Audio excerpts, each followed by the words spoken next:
He was so influential in America that the presidents named a day after him called the Education Day. In the US? Oh, yeah. Only the US is bro. Brother, it's everyone. They say that he's not compromised. No. If you No look shit. through X, everything is compromised except Vladimir Putin. They believe if you speak the first letter of each line between those verses 72 times in a specific fashion, you will then activate the name of God. What? How do they come up with this? Why 72, not 71? Look, brother, Nephilim. Okay, you ready? Yes, sir. Christian, tell me everything you know about Kabbalah from the very beginning, and try to be as not biased as you can possibly be. Definitely. Well, I guess starting wise, it's not the mainstream Kabbalah that we see today, right? If you look at like Hollywood depictions, all the stuff you see with the occult symbolism, that's going to be like the last modern adaptation of what Kabbalah actually is. Kabbalah is actually a lot more ancient. It goes back a lot further than people really understand, mostly because Kabbalah is coming from, a Jewish or Hebrew root, and they were primarily a oral culture, right? A lot of their doctrines and traditions were passed down orally. The transcribing of the doctrines onto paper came way later. That was with Judah Hanasi. He was known as the Jewish patriarch of the time. He was kind of like the middleman to all sects, basically, right? So This is after Jesus was born or before? Judah Hanasi? Yeah, Before. before. Well, with the Mishnah being transcribed, What's Mishnah? the Mishnah was the oral tradition that the Jews carried, right? So from the Mishnah comes the Talmud and all the doctrines afterwards. So this is what starts it, right? Because again, it's an oral tradition. So he's the first person to put the Mishnah on paper. Okay. He's friends with the Romans. He's friends with the Jews. He's friends with the elites. So he's like the ultimate Jewish patriarch. He has so much authority, put it this way, that he can override Jewish law because he has that much authority. And so he's the first guy that really puts this Mishnah down on paper. With the Mishnah, from its conception on paper, I would go as far as to say it has a strand of corruption or influence from the jump. Mostly because when he compiled the Mishnah, he left out the majority of the halakhic components, which is they used to go through the Torah scripture by scripture and then analyze and break it down. He removed the majority of that from the Mishnah, right? So it's almost like the canon to the apocryphal texts, right? So there's the canon and then there's the other texts that point to that canon, but they were removed for X, Y, and Z, right? And you can take that with what you will, whether it's for corruption purposes or political. He omitted the halakhic component, right? So we already see from the jump when things are on paper, they already have, whether it's Roman influence or whoever else, there's already a hint of corruption there, right? So the Mishnah is where we get things that come down on paper. Kabbalah, from like a scholarship standpoint, will point to somewhere around the year 1100, close to 2nd century, that Kabbalah was established. Again, the problem with that is that it's oral. So we can't just base things off of when it was documented, knowing that documentation of their traditions came way later, right? We have to look at what I call the anatomical backbone of Kabbalah. Kabbalah in itself is a consortium of mystical practices, right? To put it simply, it's the practices, it's the mystical, it's Jewish mysticism. And it's not a book, it's just it's compilation of correct different things, okay? correct. Yeah, the books would be like the Zohar or the Talmud, right? Those would be considered. But this Talmud is the part of Kabbalah. we'll get there. But the practices are totally intertwined, 100%. Okay. Because they're not separated from the Talmud and the Zohar are one and the same. When you read the Talmud, they also read the Zohar. Okay. So, and the Zohar is like it's like Kabbalah practices, but emphasized to that like utmost esoteric degree, right? It's all the practices that you hear about, right? So we'll get there. So the Kabbalah aspect, you have to look at the backbone of the practice. You have to look at, if this is what's on paper and these are the things they were doing, can we see any traces of this prior to that, whether it's on paper or not? Can we see that they were practicing any sort of mysticism prior? So you kind of have to start tracing the origin back. So prior to Kabbalah being I guess, more of a codified practice, there was the Sefer Yetzirah. The Sefer Yetzirah is what predates Kabbalah. What is that? A book? What is that? Yeah, the Sefer Yetzirah was basically the text and the practice where you first hear about the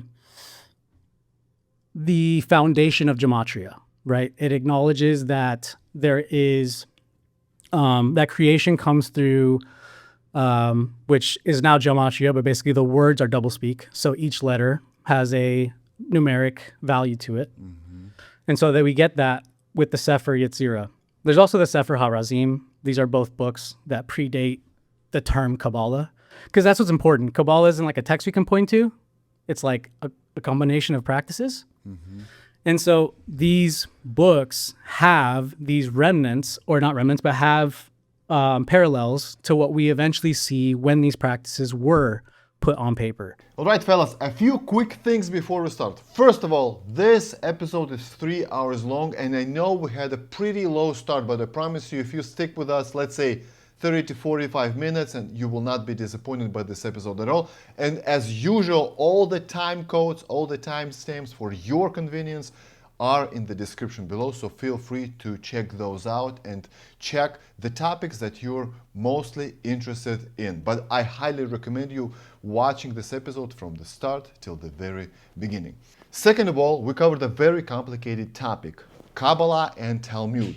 So if you're ethnically, religiously, or both Jewish, and you would love to share the true knowledge of Kabbalah and Talmud, I invite you to my podcast. I would really love to have a conversation with you. So if you would love to share the knowledge that you have, especially if you profess Kabbalah and you profess Talmud and you know Talmud and Kabbalah pretty well, I invite you to my podcast. Please just DM me on my Instagram. This is my Instagram, or the link is going to be in the description below. I really, really would love to know more about Kabbalah and Talmud.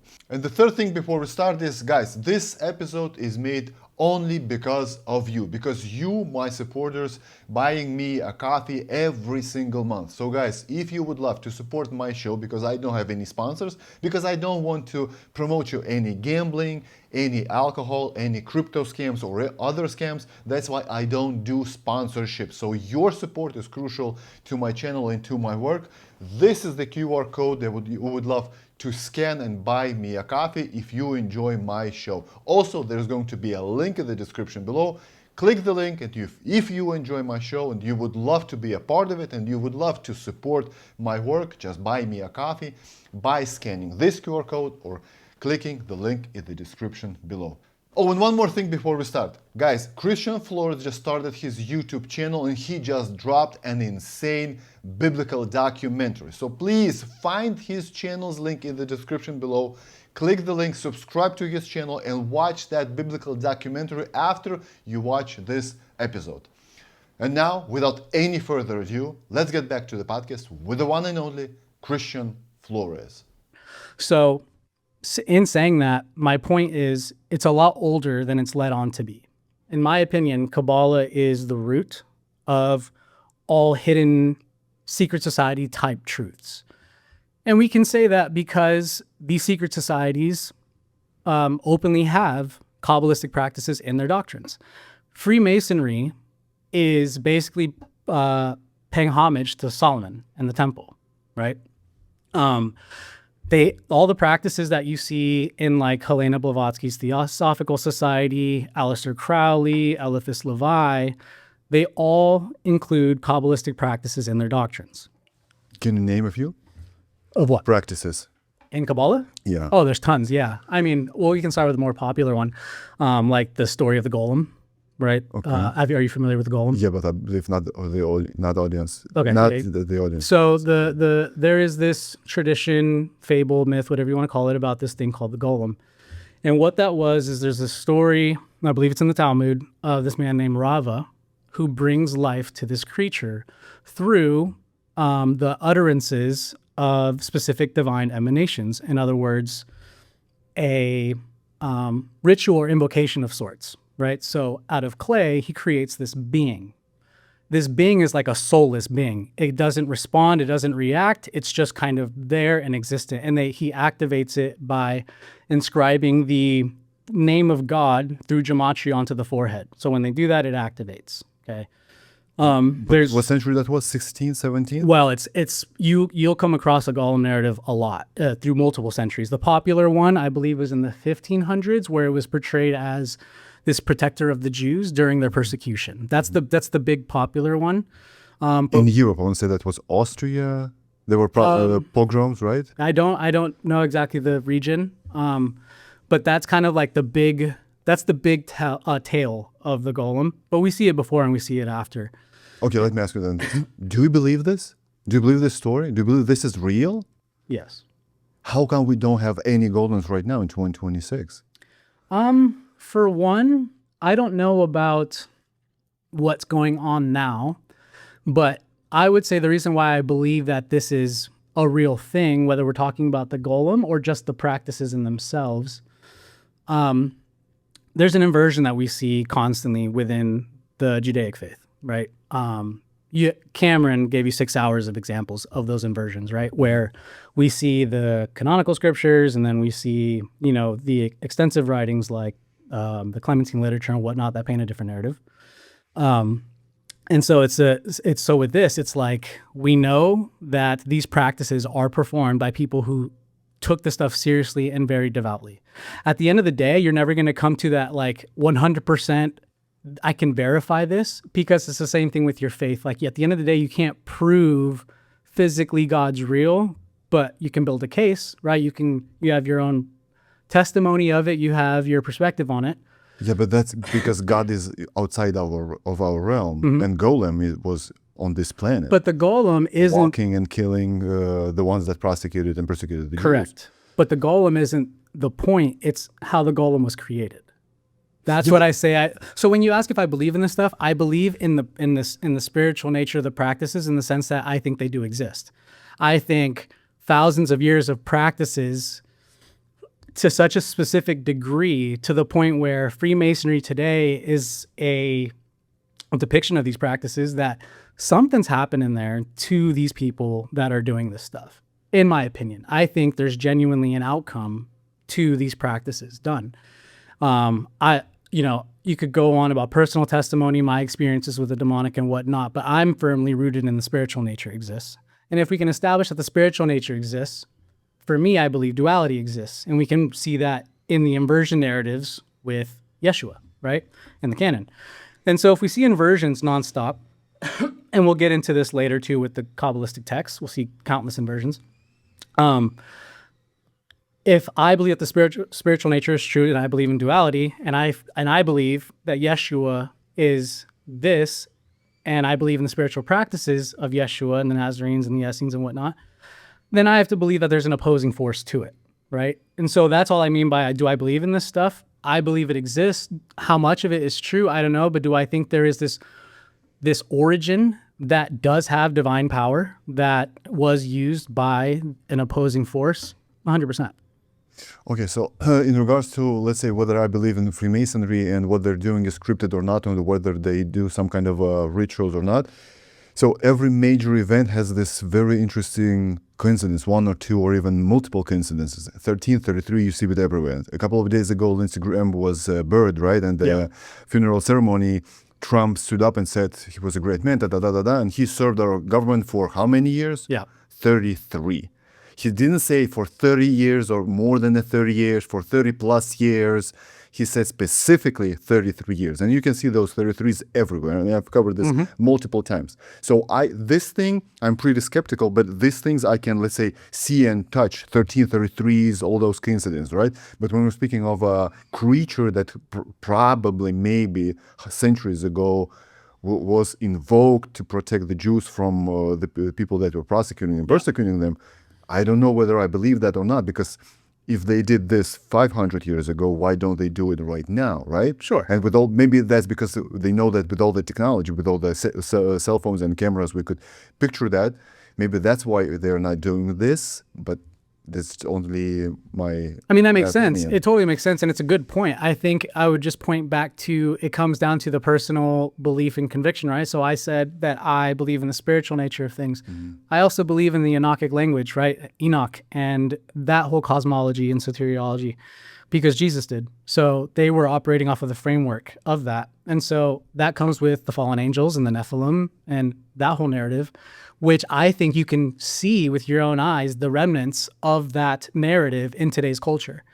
The way that it describes teaching the humans the ripping of flesh, the efficacy of plants, teaching them new technologies that they weren't ready for. I think we see that all the way through to today. And so it's not that I'm saying the golem specifically is for sure a thing. It very well could just be a fabrication. It could be a myth, something that's passed down folklore.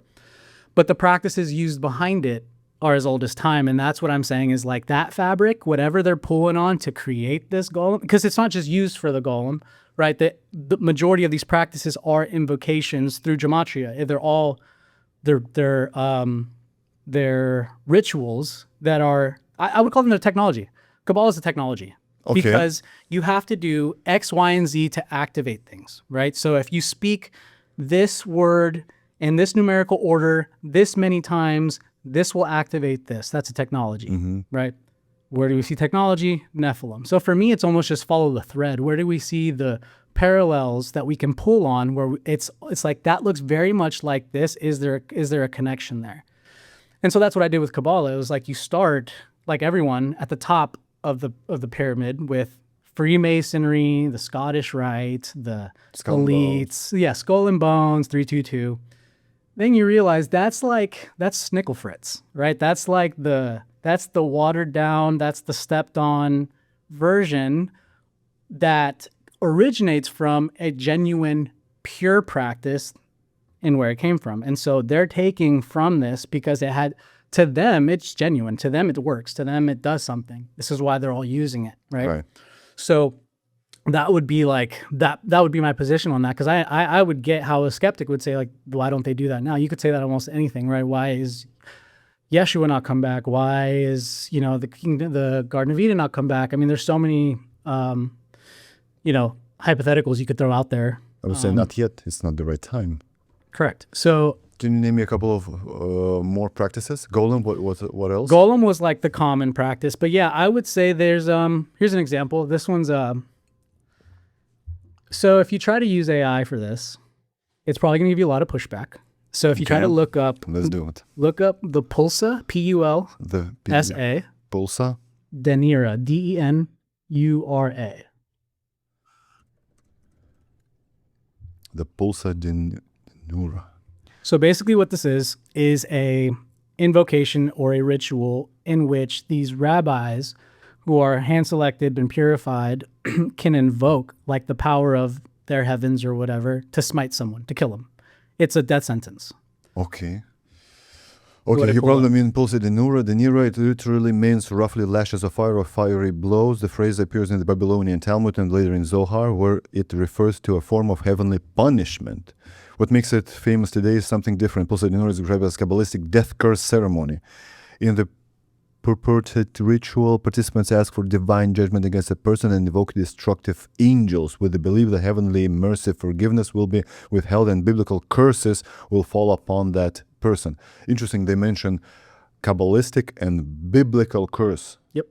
Because Kabbalists are following the canonical narratives, but inverted, right? So not to jump ahead really, but like Helena Blavatsky, who is like the co-founder of the Theosophical Society, she had a publication called Lucifer.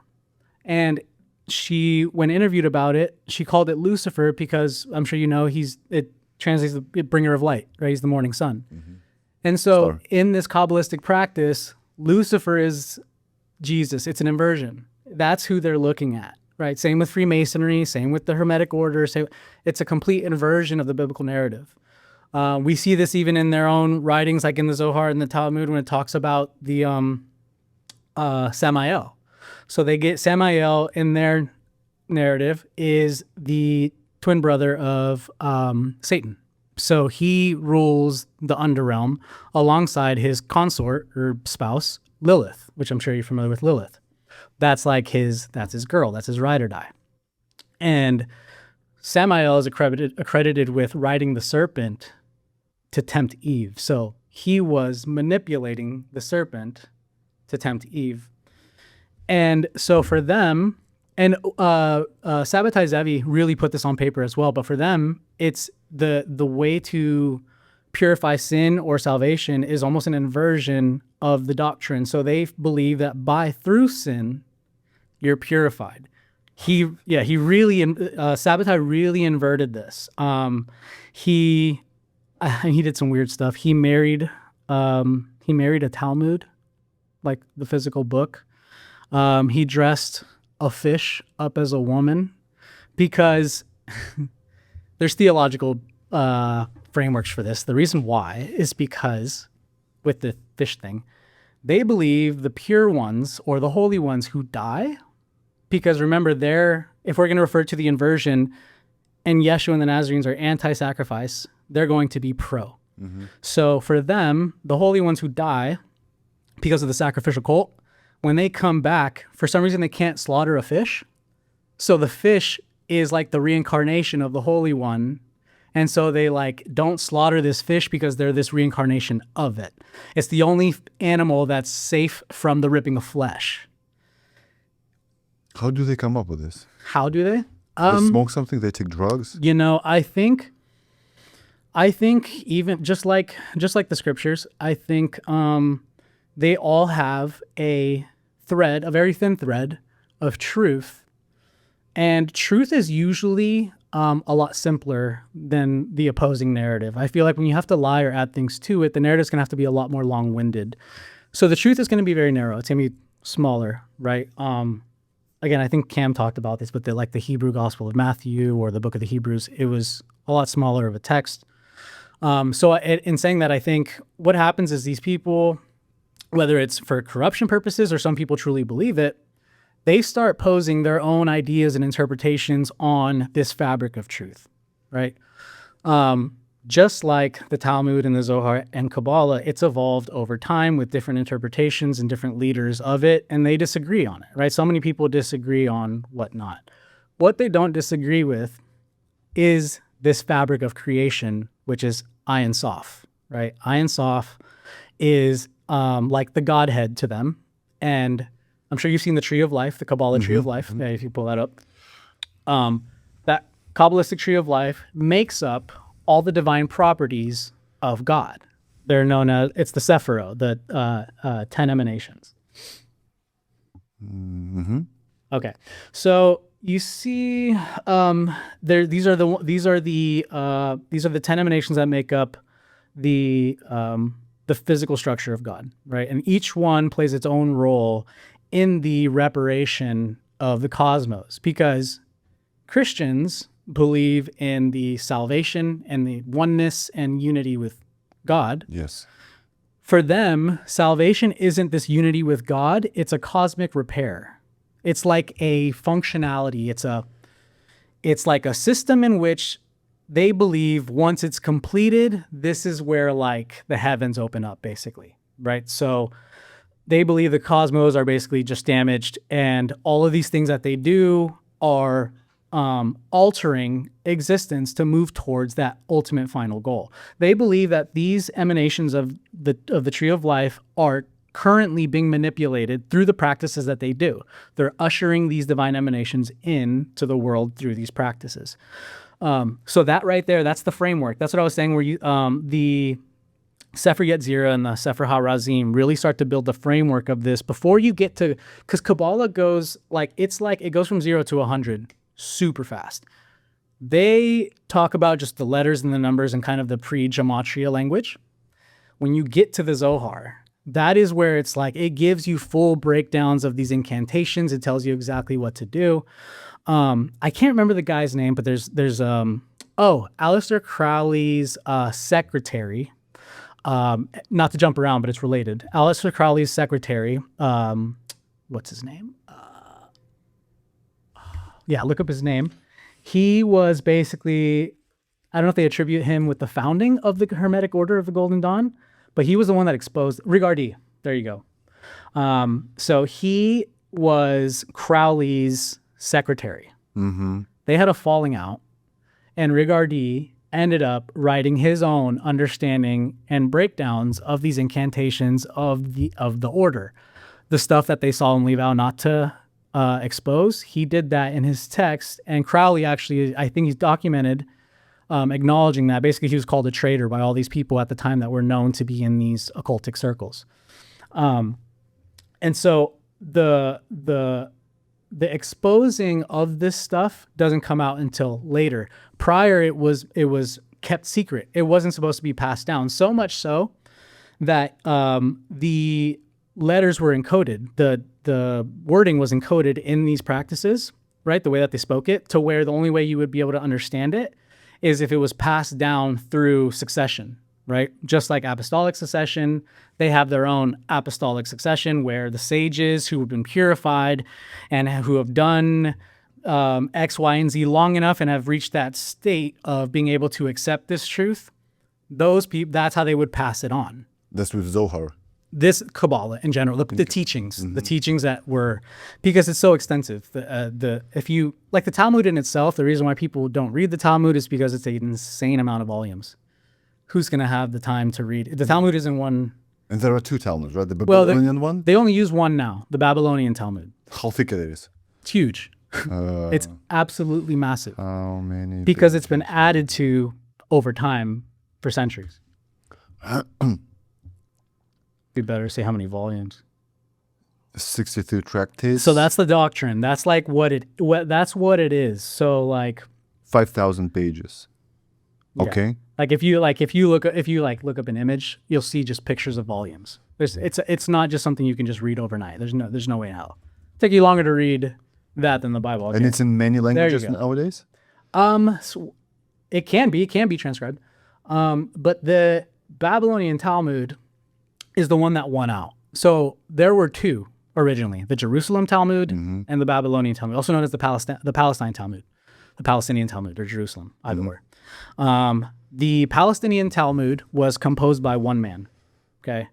The Babylonian Talmud was composed by a multitude of people and is still added to. Do they differ? Yes, big time. Because one is obviously done over time, and when something's done over time, cultural influence plays a role as well. We see that in the canon with the Hellenistic influence, right? Just when things are done in that era. So the Babylonian Talmud won out. I'm still holding on to the idea, this is my opinion, my thought, but I'm still holding on to the idea that there's something deeper to the narrative of why it won out. I think anything with the name Babylon attached to it is already something you should red flag, but there isn't much to say about the Jerusalem Talmud. There are a lot of stories around it, but there isn't much to say. It's just kind of lost in translation. It just kind of went off into the wind. The Babylonian Talmud, they say, is the one that won out, mostly because of credentials, I guess. There was the schools of thought that they had in Babylon at the time were more credentialed and more organized, like the School of Nardia, stuff like that.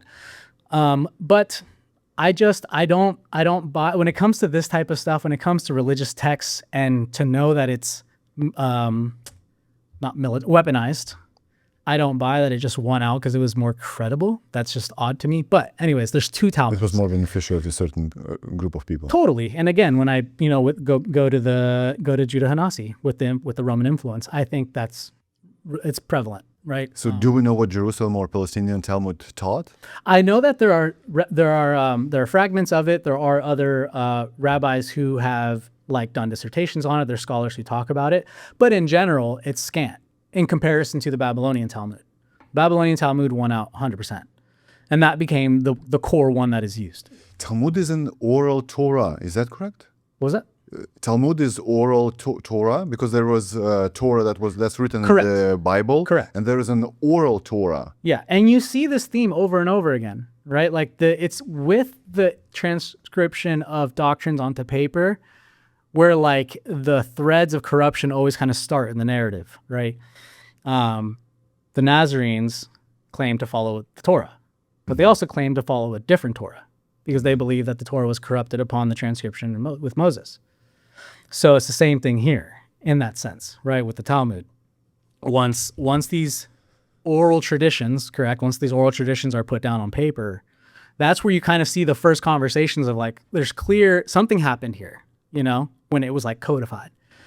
So yeah, I think there's definitely like, there's more to this story, but like a lot of things, there's only so far you can go with the historical research. It's been snuffed, you know? And you had to be religiously or ethnically Jewish to read the Torah, the Talmud. Oh, 100%. Which one? Ethnically or religiously You Jewish? had to be, they were inseparable at the time. Basically, they saw it. Okay, so for them, any association with Gentiles in general was condemned. The Talmud goes into this in great detail. It goes on to explain what you can and can't sell to the Gentiles because, for example, they can sell you water, but not if the water's for baptisms. They can sell you property, but not if the property will be used for worship or prayer or for church building. And I can understand that. Why? Because they believe Jesus was not the Messiah. This is a false prophet. 100%. Let's not corrupt our religion, Judaism, right? And if you're going to use this water to baptize in Christ's name, he's not the real Messiah. He's a fake one. We're not going to sell you water or property so you can build churches. Correct. I can understand it. Okay. Correct. But yes, the but there is again back to the inversion. All of these writings are what? A response to the fall of the temple.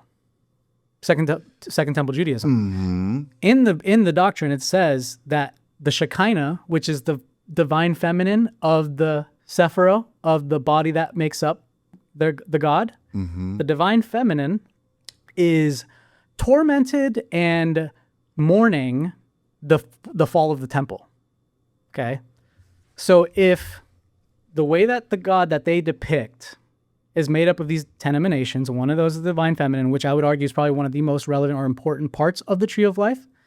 And they're saying themselves that that aspect of God is mourning the collapse of the temple. That's an inversion because Jesus condemned the temple. So they're mourning over it and he's condemning it. Clear inversion right down the altar, right? It's obvious. And so we see that in the text where, and the what you can and not sell, I'm sure you know, that's the most minutia of aspects in regards to how much in their own writings do they condemn the Christians in the way that they speak about them, you know? We don't have to get like into the weeds about specific sayings, but they saw anyone that wasn't of the true Israelite bloodline basically going to hell. That they were put on here to serve the true Israelites and to basically serve their purpose. Right, whatever it is that they're trying to achieve, that's what they're here for. Yeah, but brother, once again, I can understand them because the Bible says that this tribe was not human. Demolish them, destroy them. This is your land. I'm giving you this land. Kids, women, animals, kill all of them. Yeah, I'm glad you say that because all that for me does is it just strengthens the case that the Bible has a lot of interpolations and stories and corruptions within it. Because if we can take a look at the Talmud or the Zohar, and we're looking at a narrative outside of the canon, right? And now we see that same framework inside the canon, you have to piece those two together, right? In the sense of this doesn't represent the nature that Yeshua was trying to describe, you know? And for anyone that struggles with that question, I just want to put that out there because it was something I really struggled with. Because when you get into that argument or that debate or conversation, then it comes down to who's setting the standard for what God's nature is, right? Like, how do you define God's nature? Because that could be determined based off of someone else's interpretation, right? Someone who's an avid hunter is going to have a different take than... Yeah, but which God? The Old Testament God or the New Testament God? Because I believe those are two different gods. Yeah, I'm referring to who Yeshua followed, okay? We don't know. He followed his father, Well, but he we almost explained- know nothing about his So father. that's what I was about to get into. So Peter, and don't quote me on the text, I want to say it's in I think it's in the Clementine literature, but there's a very long section that goes on to explain how you can tell what's corrupt and what's not. He goes on, when you're reading the scriptures, he says, anything that opposes the nature of our God, and now pause there because you have to apply the framework that they're operating off of. The Nazarenes already know flesh isn't a thing. They don't consume flesh. They believe in one God, right? They were predominantly adoptionists. They weren't Trinitarians by any means of the sort. So knowing that, we have to apply that same logic, right? So he is saying that anything in the scriptures that is opposing the nature of the way that they see God is going to be an inversion or a corruption. He even goes as far as to point to the Noah narrative when he sacrifices the animal, and then it says that God smelled the aroma, and then he smelled the sweet savor. Peter himself in these writings is acknowledging that and is calling it a corruption. He's calling that narrative a corruption. And for those that don't know, if you look into the tablets of the Epics of Gilgamesh, you'll find a direct parallel of that narrative. Epic of Gilgamesh predates the Genesis narrative by 1,000 years. I'm sure other people have mentioned this. And so with that being said, it's the same thing. If you're seeing this corrupted narrative, right, and they're telling you that this is corrupt, right? If the Nazarene are telling you this is corrupt, and then we're seeing this narrative in the Talmud and in the Zohar, and also we realize that this is the same kind of lineage, people group that Jesus was talking to in his time. Mm-hmm. Those are the ones that are causing the corruption. There's a clear divide in the narrative. Does that make sense? Mm-hmm. That's how I would posit it. Is if you really get down to the nature of God, and you look at, for example, who Yeshua always quotes, and it's a specific patriarch lineage of the prophets that were anti-sacrifice. He's looking at these prophets to understand the nature of God, because at the end of the day, beyond Moses, it's all an oral tradition passed down, right? Mm-hmm. No one's channeling the stuff. No one's getting this stuff from, divine revelation. At least in this sense, it's prophetic word, but it's prophetic in the sense that they're preserving the original truth in the eyes of the prophets, right? So if they're pointing to a corrupt Torah, if they're pointing to a corrupt origin, and the Nazarenes' layouts, and again, it all will come down to whether if Yeshua is who you actually follow. If he's actually who you follow, then it's very clear and laid out what he believed and taught. We have to apply that framework and look at, one, who he was talking to in that sense, and two, the Kabbalah of the time, which would be pre-Kabbalah, was definitely happening, right? And I have my own theories on like the miracles and Kabbalah connection there. This is it's out there, but I think when Jesus is performing the miracles, it's almost like a proto-archetype of the Moses story, right? When he's with the Magi in front of the Pharaoh, does the 3 miracles. Jesus is kind of like showing like, I can do that too, but this is the true way, right? If we're going to look at it from a sense of there's duality, right? And so all that being said, the doctrines of Kabbalah are extremely ancient. You can point to Solomon, right? Solomon is attributed outside of the canon for controlling and binding demons, using them to build the temples and whatnot. These are invocations, these are practices, right? All of these secret societies point to that exact narrative to support why they do what they do. They're paying homage to the temple and to the builders. So for me, I think, yes, there is definitely a truth to Kabbalah. I think the ancient practices that are there definitely have a esoteric nature that can activate or create or whatever. In regards to how much it's been watered down or altered, I don't know. But my take on it is I don't think it's really been watered down. I think it's been built upon or exposed, right? Just like any kind of doctrine, Freemasonry eventually was, people eventually find out what's going on. People learn about the degrees. People have come out, whistleblowers, about the 33rd degree and whatnot. I think it's the same concept, I think, over time. And they actually speak about that in the Talmud. They talk about how with the oration of the Mishnah, they were kind of losing out. They were losing steam. Other cultures and Rome and stuff were really dominating. And so they felt that they needed to step it up. And this is where they kind of legalized the oral traditions. They had to put it out there. And so I don't think that was like deception. by the sort. I just think truth eventually comes out whether you want it to or not. What's the worst thing that's written in the Babylonian Talmud? And let's double check this via, let's say, ChatGPT, and let's go via Google. Okay. All right. We can look at, we'll just start with the big one. Jesus was a necromancer and basically a magician who misled the Israeli people and is burning in hell in his own feces and excrement, the semen. Okay. He's going to say that that's not Yeshua, but it's Yeshu. Yeah. Now, the reason why, I'm glad you brought that up, is because people will say, well, it doesn't say that in this. What they don't tell you is that the Talmud was censored, and it was self-censored because there's a multitude of Talmud burnings that have happened over time. The first one, I believe, was in the 1200s with King Louis. He ordered the Paris Talmud burnings, and that was because what was written in it about Yeshua specifically and the faith was so abominable and was just so dark. Okay, how would you call those people that were following that Talmud? Uh-huh. Who were they? Jews, Hebrews? How would I describe them? Yeah, with the one word.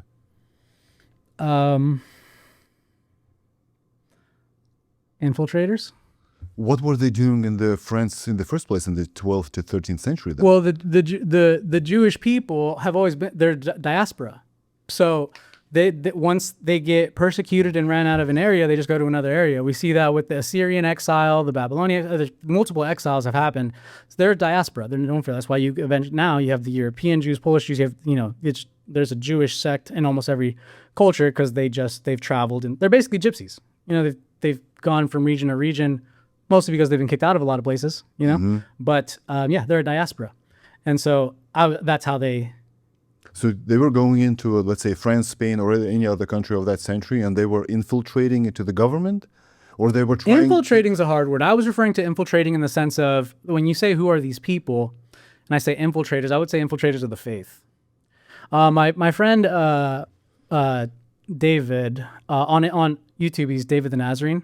He has a great video explaining how, making a strong case that the Edomites infiltrated the faith early on, that they're basically the priestly class is the Edomites.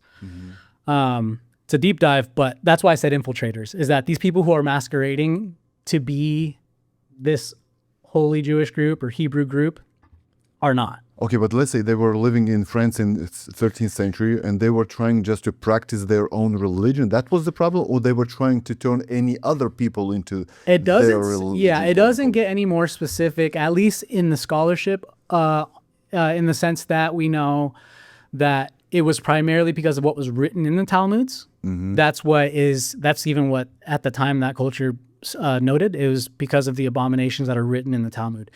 In regard to usury and banking systems, it very well could have. It's just this specific example, I haven't seen that yet, but it is a theme, so I wouldn't be surprised, in the sense of they've been run out in that sense. But I would say the core reason was because of what was written in the Talmud. Because after that, they censored the book. The Jews censored their own book because they realized they couldn't keep saying this and not get in trouble. They kept getting persecuted because of what they were saying about Mary and Jesus and the Christian faith. That's when they turned Yeshua into Yeshu? Yeah, and it's like you're saying Jesus is burning hell. No, that's not Yeshua. It's Yeshu. It's another person. They also call him the man. They also call him the other one. They also call him the deceiver. He's got like an insane amount of labels in the Talmud. They use They call Jesus the opposer. Who? The deceiver? Yeah, they call him a magician, the deceiver, a necromancer. He's got an insane amount of time. The other one, the other man. Okay. So Google says, yes, certain passages in the Talmud refers to a figure named Yeshu, which many scholars and historical polemics identify as Jesus of Nazareth, using terms associated with sorcery and leading people astray. However, the exact labels and context are nuanced. The magician... The necromancy connection, they're openly talking about suffering and boiling it. Wow, that's like mainstream now. That's what years ago when I tried to use AI when I was in this research years ago, I tried to use AI and good luck finding it. It was impossible. They would just call it a anti-Semitic trope. You know, it was so hard to pin down. Even the man Sam Altman agrees. The Babylonian Talmud contains passages that many scholars identify as referring to Jesus, although not all scholars agree. Okay, among the passages. That's the caveat they'll always throw in there. Okay, yeah, it's just one letter, Yeshu and Yeshua. Oh yeah, and it's a multitude. That's not even the half of it.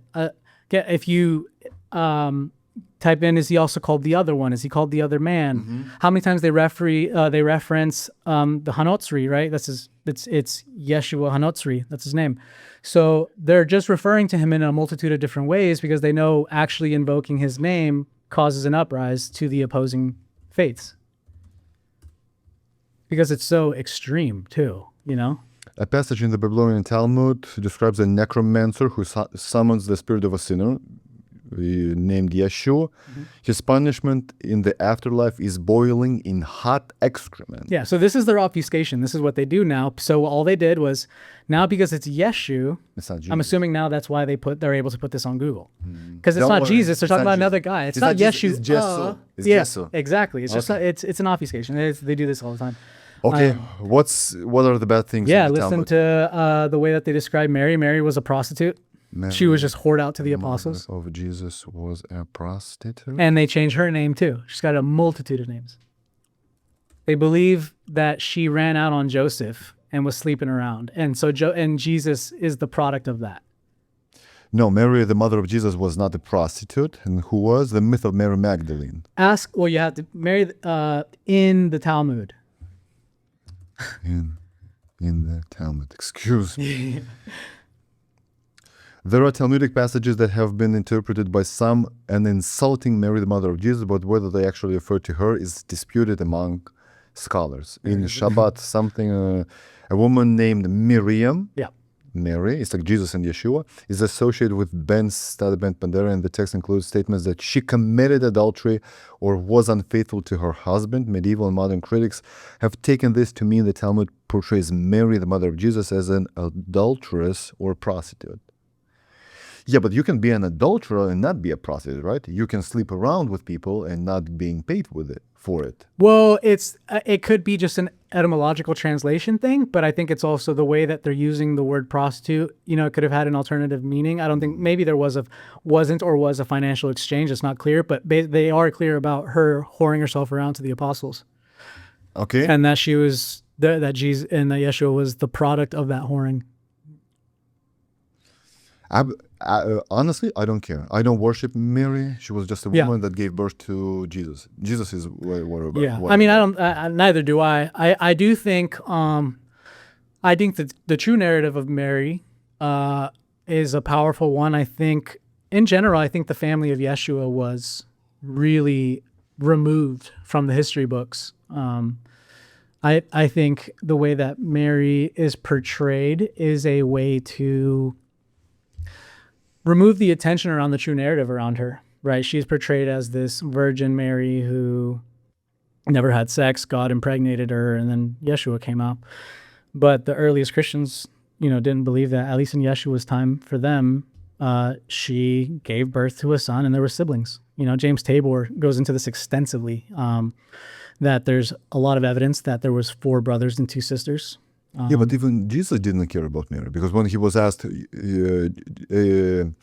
Rabbi, here is your mother and your brothers or brothers and sisters, he said, who is my mother? Who are my brothers and sisters? You are my brothers and sisters. He didn't care, right? He didn't spend a lot of... I don't think that he didn't care. I think he didn't put significance on his mom, on Mary. Sure, and I think that is, again, the authors did that on purpose. The authors of the gospel? Correct. Okay. Mary, I'll preface with this. The Pliny the Younger, in his letter to Trajan, is talking about how the Christians that they're persecuting, right? He's testing them to see if they're Christians. And it has to do with the altar, because in the letter it says wine. He's having them drink wine and burn frankincense on the altar or something like that. But at the end of the letter, he says that prior to the persecution, the slaughterhouses were thriving. And then when the Nazarenes came into town, the slaughterhouses were basically obsolete. And then when he cracked the whip, when the persecution came down again, the slaughterhouses thrived. And so and it specifies in that a letter that it's 2 Christian deaconesses that he's specifically torturing or questioning. 2 women Christian deaconesses. That is not Nicaea Christianity, right? They don't hold women in a position of church. They don't have authority. These are deaconesses. So Yeshua had an inverted perspective. Well, I think the Nicene take had an inverted take on women's position in the body. I think Mary was considered one of the, whether they called her an apostle or not, she was definitely there. Even in the canon, it says when she sat in, I believe it's the story, is it Sarah? When they're in the house and she's in the kitchen with her, and then Mary goes and sits in on the teachings, and then the lady in the kitchen comes over and like asks Yeshua, she should be in the kitchen with me, and he's saying don't condemn her basically for choosing the thing that's more important. So he's saying teaching was more important than that, woman cleaning and cooking thing.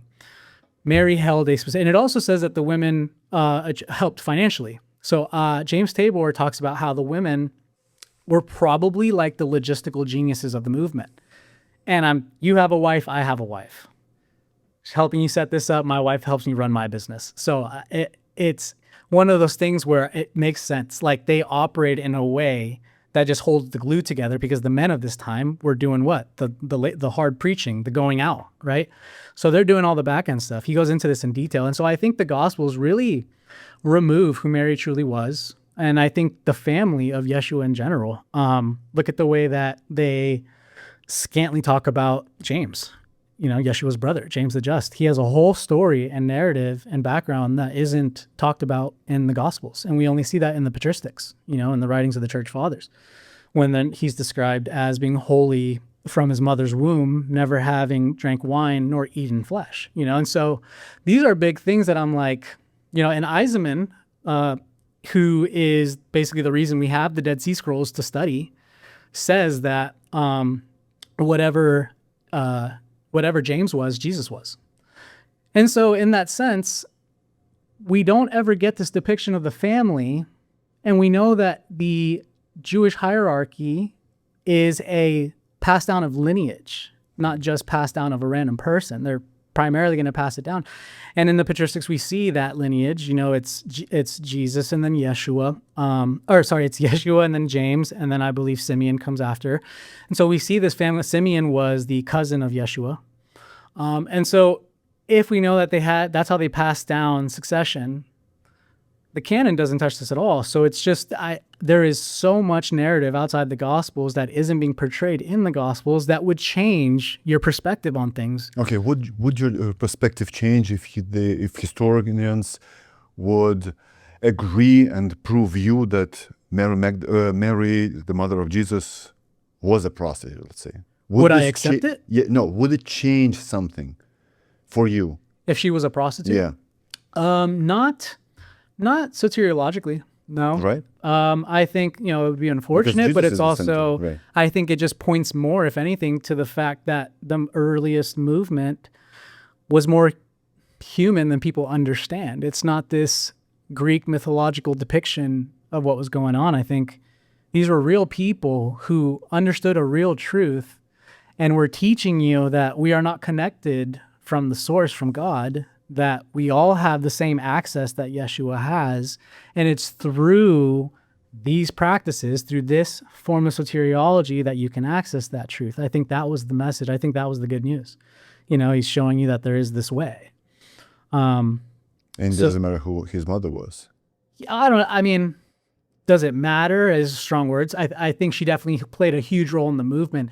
But again, if not her, he would be born anyways. But God would have chosen any other woman. That's it. 100%. Just think about the nature of the relationship of a mother and a son. I just think to remove that is heavy if you think about it, because it was a family dynamics. Like, wouldn't you want to know what that family also did and taught and how influential they actually were?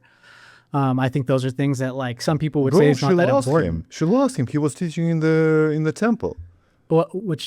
which When he was 14 or how many years? I I'm personally just love, joking but around. I love that narrative. I think it's great. I think it shows that he was a scholar, if it is true. You know, I think he was big on truth. You know, when he says, "Go learn what this means. I desire mercy, not sacrifice." Well, what do you mean by go learn?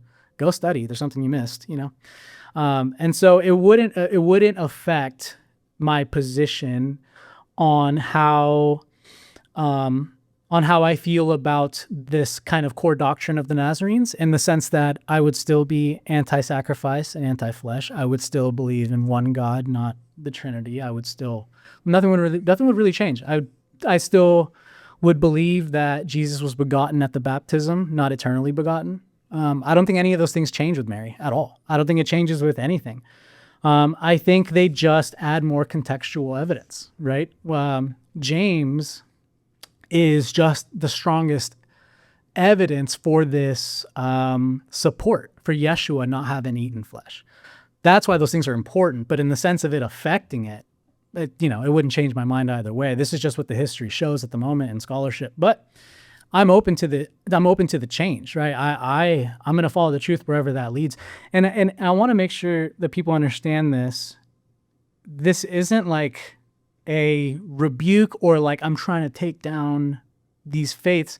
I was an evangelical. I was a Protestant to the point of I was heavily embedded in apologetics. Like I could defend the canon left and right. And I saw the world through the framework of the canon. Everything that I did was tested upon the standard of the canon. So if someone says, we found this archaeological finding and that narrative is not in the scripture, well, then it's hogwash and it's the elites. That's how I operated, right? Like the Bible was the thing. So consider what happened to me when I learn that this whole worldview that I have very well could not be true. You have choices there to either walk into that fear and discomfort and see where that leads you, or you can get cognitive dissonance, back up, and stay where you're at. I think what's the harm in pursuing it? Either you pursue it and you prove yourself right, cool, or you pursue it and you actually are following the true Yeshua. Either way, it's a win-win for me. But the fear factor of your whole worldview coming apart is the biggest driver there. And I think that's what we see in these conversations is like, it's not really a debate of, are you genuine or is this, it's what you just said conflicts with my entire worldview and I don't like that. And so I'm going to obfuscate, I'm going to avoid, I'm going to do this for as long as I can until, That's what churches are afraid of, because they're going to lose congregation. It was always like that, right? With like even the early establishment of the churches, what did they do? They put the authority in the hands of people so they could control the flow of the narrative, So, I think those are all things to consider. Again, it's like, what harm is there in the sense of wanting to know who the true Yeshua was, right? And again, you can always point to Kabbalah for this as well. That's why I say like there's multiple attestations that we can point to support this evidence. We can look at the Talmud and the Zohar on how they describe Yeshua and the Nazarenes and their doctrines, right? And how they despise the water baptisms. That's odd. We can look at the Syrian Christians who also persecuted the Nazarenes. We can take a look at the Romans who persecuted the Nazarenes, right? So I think you can pull on so many threads from cultures that are acknowledging this thread exists, right? Julius Africanus, one of the earliest, he's a historian, he acknowledges the Nazarenes existing in the Nizara, but he's in a totally different region. So we have hostile witnesses, multitude of hostile witnesses attesting to the truth of what Yeshua was preaching, right? The patristics are a hostile source. That's important to clarify. They are not here to support the narrative of the Nazarenes or the Ebionites. And we know that because how we learn about them in the first place is in a book of heresies. That should speak volumes to what the intent was there. It's not that they're writing down what Yeshua, and mind you, to them, they don't believe Yeshua did this. They just believe the movement did for some reason, although his name was Yeshua the Nazarene. I don't know how you disconnect the two. But they're writing down in a hostile format what these people believed and why it's demonic, right? The abstaining from flesh, the denial of the Trinity, the denial of the Torah that they follow. Like, so it's already coming from a hostile witness. They have no reason to invent it. Rather, they're saying it to tell you, see what they do. It's a heresy. So you have multiple hostile witnesses attesting to this thread of who Yeshua and the Nazarenes truly were. This isn't a biased perspective on my end in the sense that I'm not like a cradle vegan, you know.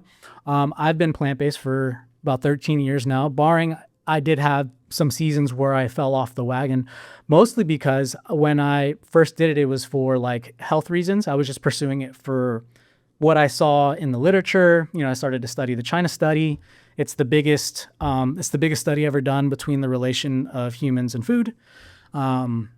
Phenomenal read. But so I was really into the medical side of it. And then as I started to get into apologetics, I started to come across, right, all the fish narratives. And I was like, man, I like, this is cool for me. I think spiritually I still support this or whatever, but I can't go into like talking about the Bible and trying to support this. It's clearly a pro-meat scripture, you know?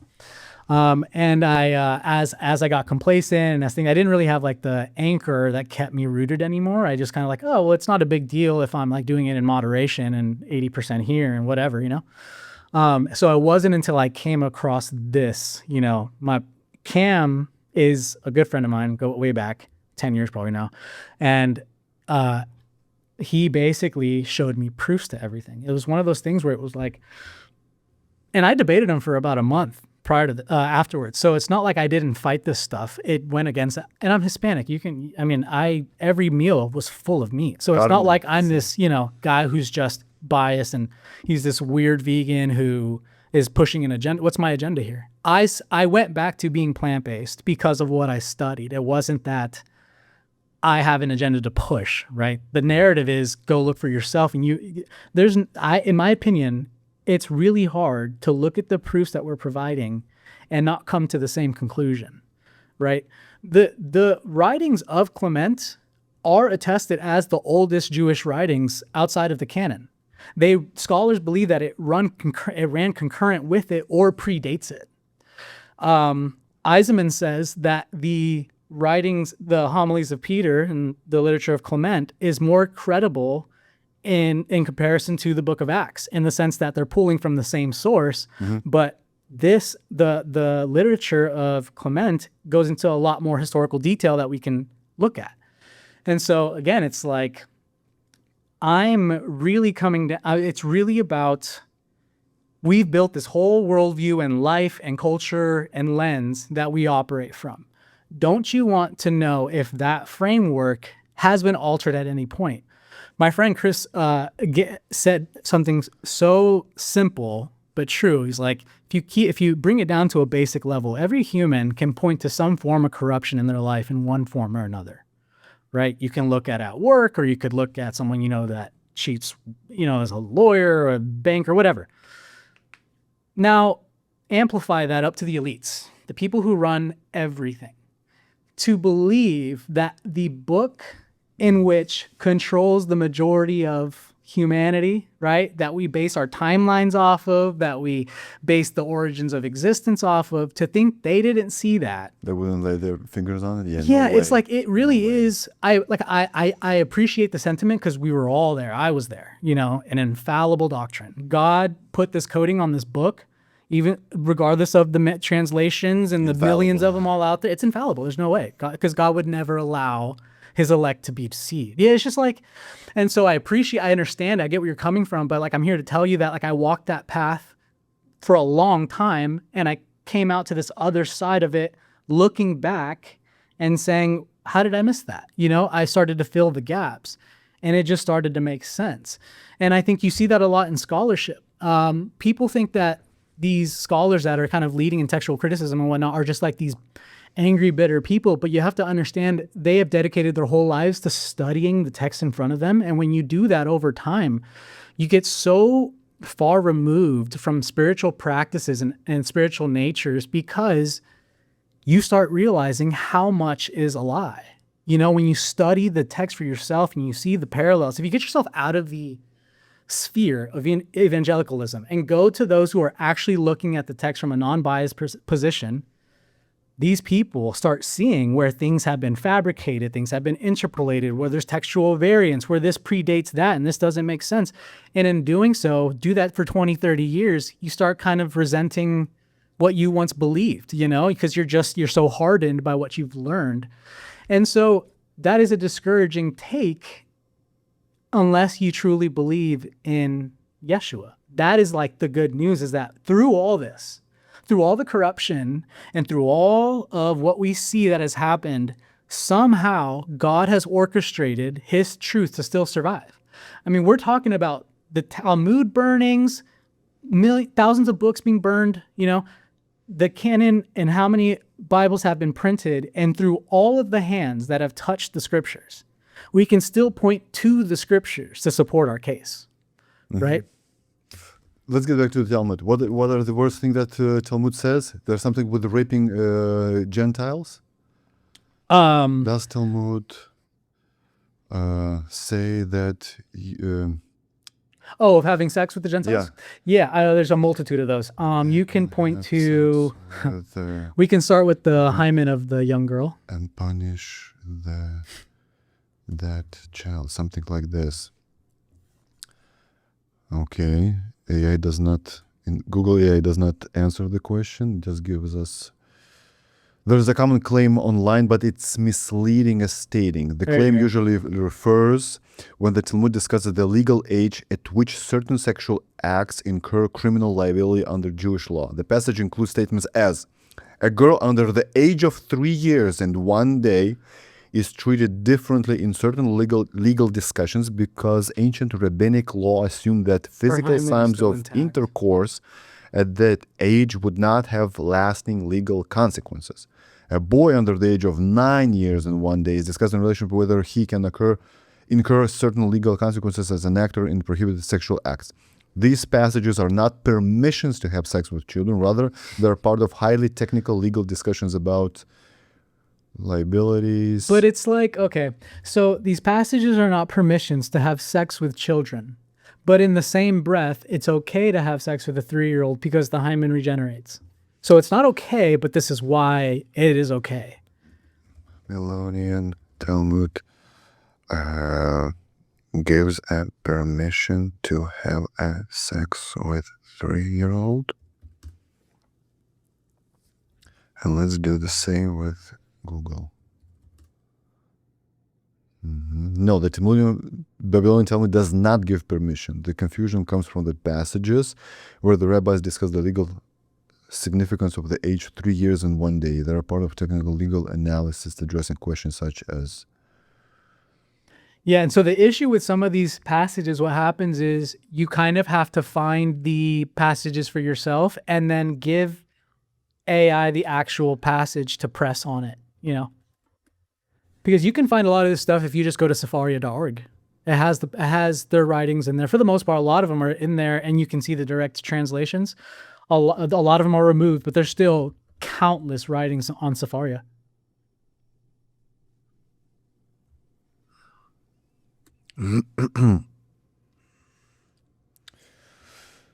According to the Babylonian Talmud only, there is no passage that says an adult Jew is permitted to have sex with a 4-year-old. If the question is what punishment would apply, the Talmud does not have a single rule that says, what if that person is a Gentile, that 4-year-old girl? If you're asking what the Babylonian Talmud says, there is a passage, okay. A Gentile girl under the age of 3 and 1 day who converts to Judaism. The discussion concerns whether she is presumed to be a virgin. I wonder what would happen if you put in because the hymen is intact or the hymen regenerates, if it'll give you the full passages. If the hymen? Yeah. How does it? Hymen. Hyman? En. En? Yeah, that's becoming an anatomy class. If the hymen is what? So if they have sex with 3-year-old, it's okay because the hymen, I'm pretty sure, regenerates or comes back to or stays intact. The hymen is something that the girl loses. Vagina. Oh, that's because English is not my native language. Got it. Okay. Yeah. So why do they believe that you can have sex with a 3-year-old if the hymen will regenerate or will stay intact? I wonder if it'll give it to you. In the Babylonian Talmud, they believe that the hymen can regenerate. Yes, according to the discussion in the Babylonian Talmud, the rabbis held the biological belief that if a female child under the age of 3 years and 1 day experienced a vaginal penetration or injury, her hymen would regenerate or heal completely. Mm-hmm. So you have to start. It's like look how many angles we just had to attack it just to get something that's in the actual doctrine. Why would they talk about it? A 3-year-old in 1 day? Why would they talk about it? Yeah. What do you mean by openly? It's not like they're out there saying this stuff. This stuff. Why just is gets this exposed. topic in the first place in Talmud? For them, their whole faith is an inversion. Remember, it's a response to Second Temple Judaism. If a girl is 3 years and 1 day, injuries associated with intercourse were believed to heal and her virginity was treated differently for certain legal purposes. Mm-hmm. After 3 years and 1 day, they assumed this was no longer the case. The inversions are everywhere. Like there's another one where if a Jew accidentally kills another Jew in the attempt to kill a Gentile, there's no legal ramifications for that because they were trying to kill the Gentile. If a Jew, according to Babylonian Talmud, has sex with a, let's say, 4-year-old, that 4-year-old has to be killed, right? I've heard this on let's say X. Yeah, you put 40 in one 4. I wonder if it'll get to you. 4-year-old. No, the Babylonian Talmud does not state that the 4-year-old child must be killed if a man has sex with her. Sex with a 4-year-old. That one I haven't heard. That's Gentile. Yeah, that one's new to me. No, the claim is false.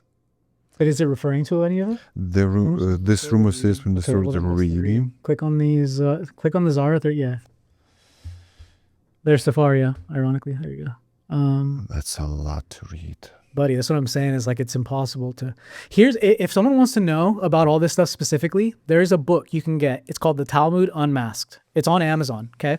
Now, when you when you get the book and you open it, to the inside pamphlet of the cover, there's like this preface, right?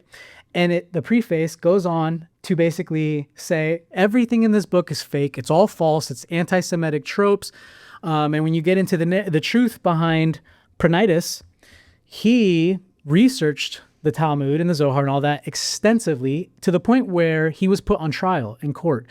And the way that he lost in trial is they basically, who was prosecuting him, obfuscated the whole trial by questioning his knowledge of the Talmud itself in its entirety instead of the claims he was bringing to the table. And so they wrote it off as a forgery and everything's false because he couldn't prove his intellect in court. But the Talmud Unmasked is basically if you could compress all of the dark writings towards the hostile writings towards Christians, it's in this book. He gives you the actual pinpoints of the Talmud, where to look. It'll tell you in which chapter and which book. And he explains why. So it's not just a list of, it's a genuine book of scholarship that's been written off as an anti-Semitic trope. So I say that because this is like a crash course book. If you just want to see the writings, if you want to see it for yourself and you think we're making it up, it gives it to you. And then you can take those exact verses and go plug them into Safaria and see what comes up.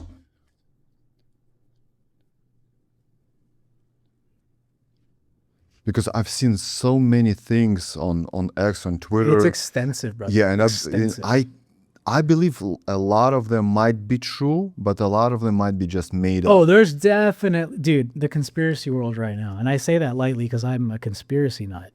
But man, I guess not the conspiracy world, the reels culture is so just bad for anyone that's genuinely interested in truth and scholarship. Right, you have to double check. Yeah, everyone just takes a video. Oh, that sounded legit. I'm going to redo that and get my views up. Everyone's just trying to get views now at this point and being labeled as a truther. And it's bad for those who have who've been in this work for. It's like, have you seen? Let's cover this topic. If you mean according to the Babylonian Talmud, not later Jewish law, then 3 are passages that are distinguished between the legal treatment of a Jew and a Gentile. Yeah. A Gentile who kills anyone, okay, a Jew who kills a Gentile is described as not being liable to execution by a Jewish court. Because he was Double attempting to kill standards. the Gentile. The list goes on. They also, because they see us as like beasts. Okay, here's a good one. This is a fun one for you.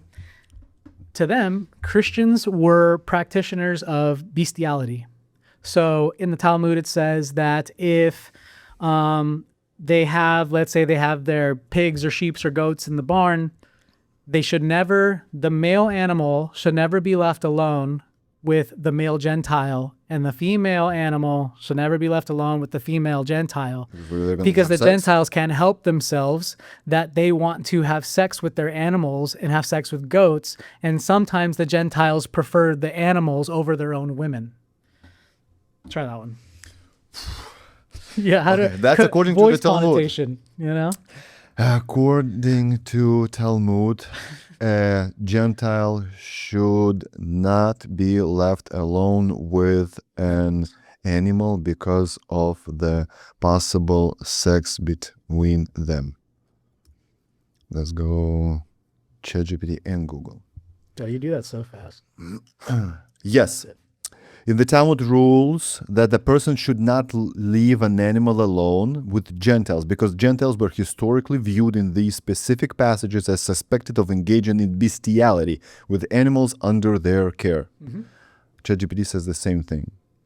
Okay, so have you seen lately, 2 days ago or a day ago on X especially, there were hundreds of videos, Spain.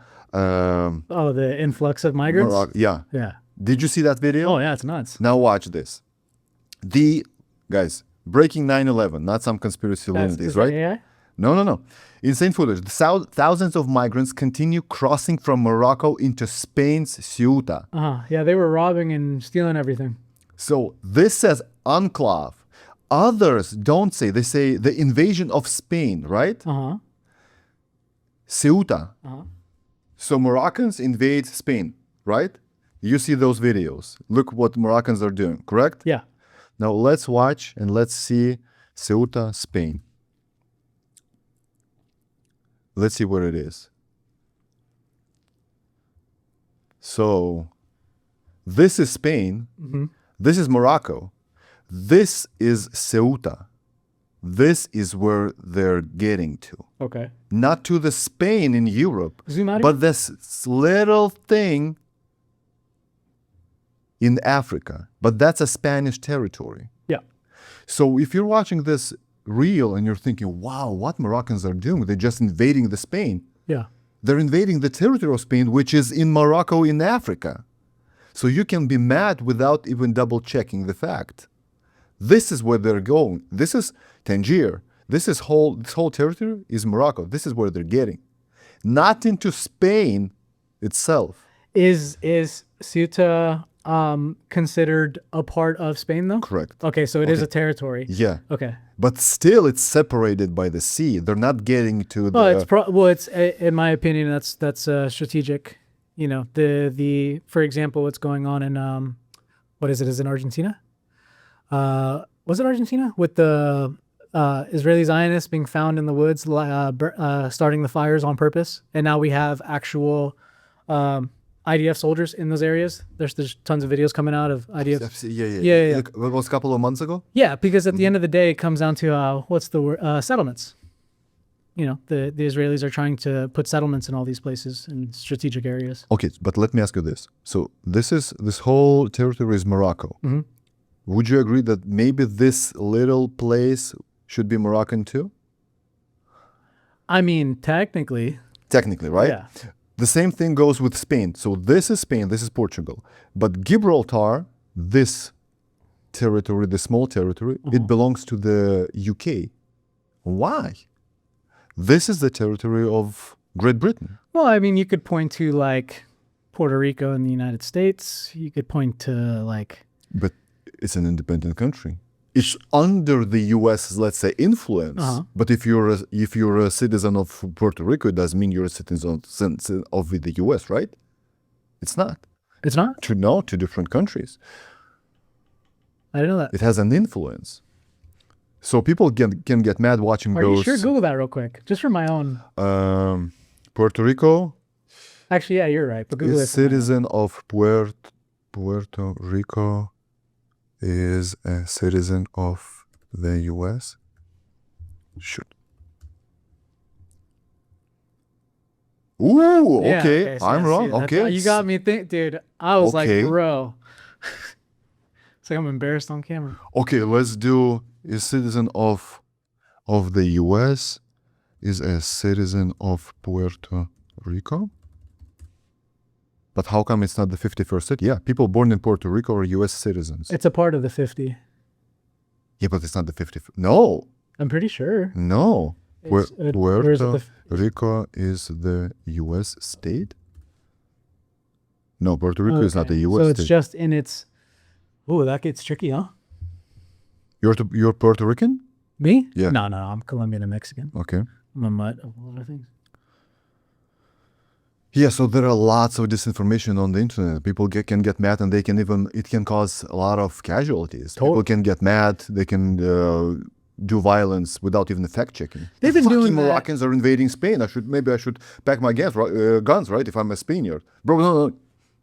Easy, bro. Look at the place that they're. Yeah. And it could be happening, but what's the bigger motive? What's the bigger agenda, right? We saw that with the mass influx of migrants at the southern border when crisis actors kept getting called out left and right on camera. We started seeing the same faces in the back. It's just a lot of... So as very well could be true, but at the end of the day, that's not like the pressing point, right? It's like, why is there misinformation? What's the agenda of what they're trying to do there, right? So same thing with Greenland. Greenland, for them, they talk about military strategic assets. But the AI mineral resource boom of Greenland is the actual main subject of discussion. Just a coincidence. Peter Thiel, Bill Gates, Bezos, every tech giant right now has an investment in Greenland. Every single one. And they've actually Sam Altman. And they're colluding, so they're investing into each other.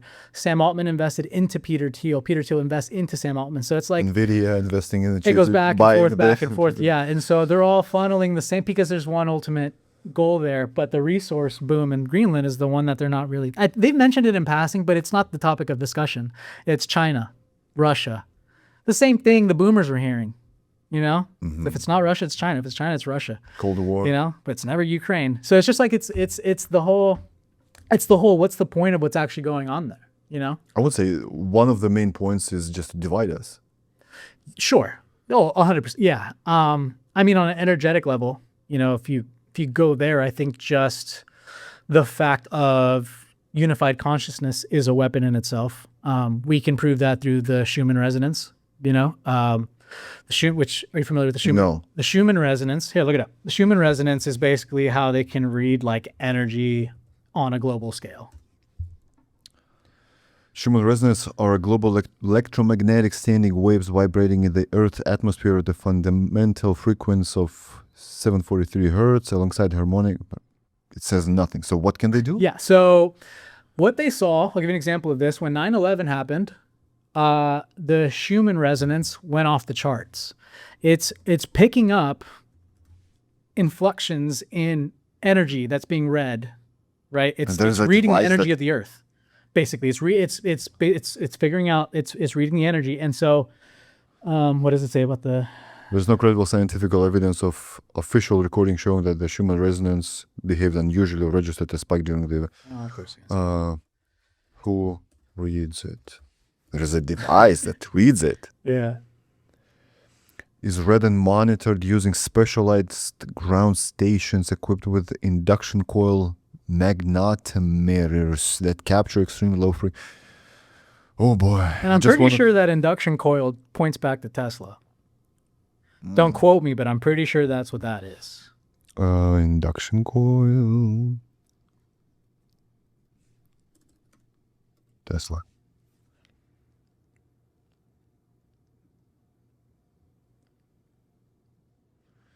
Guys, can I just provide for my family food, shelter, decent life? I don't need this. Can we keep right? it simple? You know? And that's a whole other rabbit hole. That would have to be a whole episode in itself in regards to the Schumann resonance and the toroidal energy that is around all humans and the harnessing of that energy. Because science points to this already. They know that they can read that. I think it's up to like 10 feet away. They can read the energy emitting from the human body.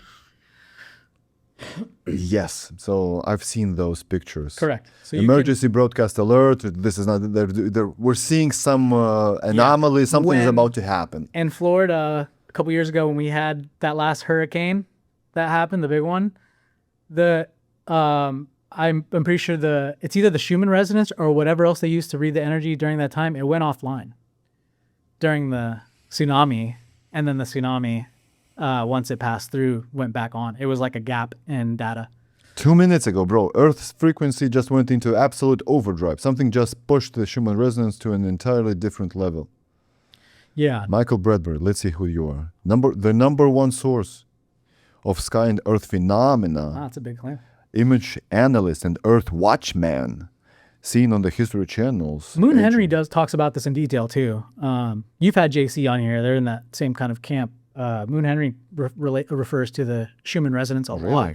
Well, yeah, when it comes to events happening around the world and things that he's trying to expose. The 332 sleeper agent. That's okay. funny. But look, back to Kabbalah. Here's one thing I really want to explain as well is that this ancient practice didn't just kind of like stop, right? It's embedded in so many fabrics that we see in today. A big one being politics. When it comes to politics, there is a man known by the Rebbe, Rabbi Schneerson. He comes from the Lubavitch Hasidic dynasty. And he, alongside his emissary, Abraham Shemtov, had some of the most strongest influence on American politics dating back to like the 50s. So if you look up the Rebbe, he was a master in multiple studies. He was a master of Kabbalah, Talmud, the Zohar, mathematics, and what was the other one? There's one more. He was a master of 5 studies, and he was praised as the Messiah. He's probably the most recent Messiah that passed, right? There are multiple messiahs?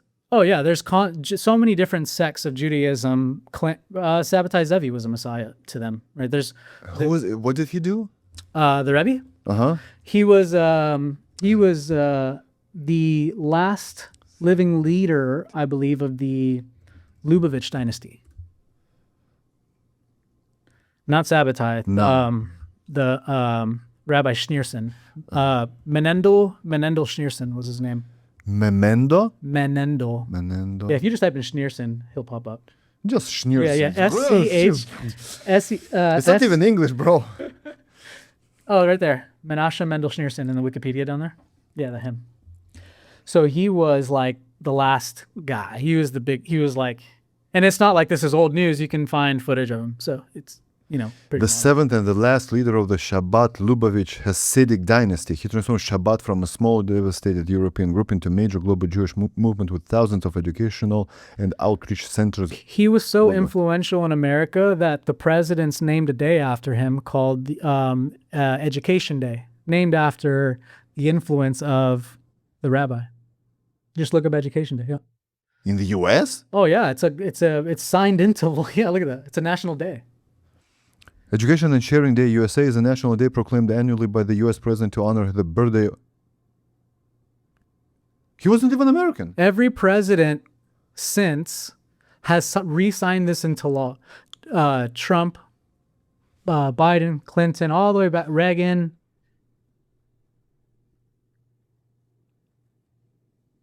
I think Kennedy was the only one that didn't. They just renew it every time. Jimmy Carter's who started it. There you go.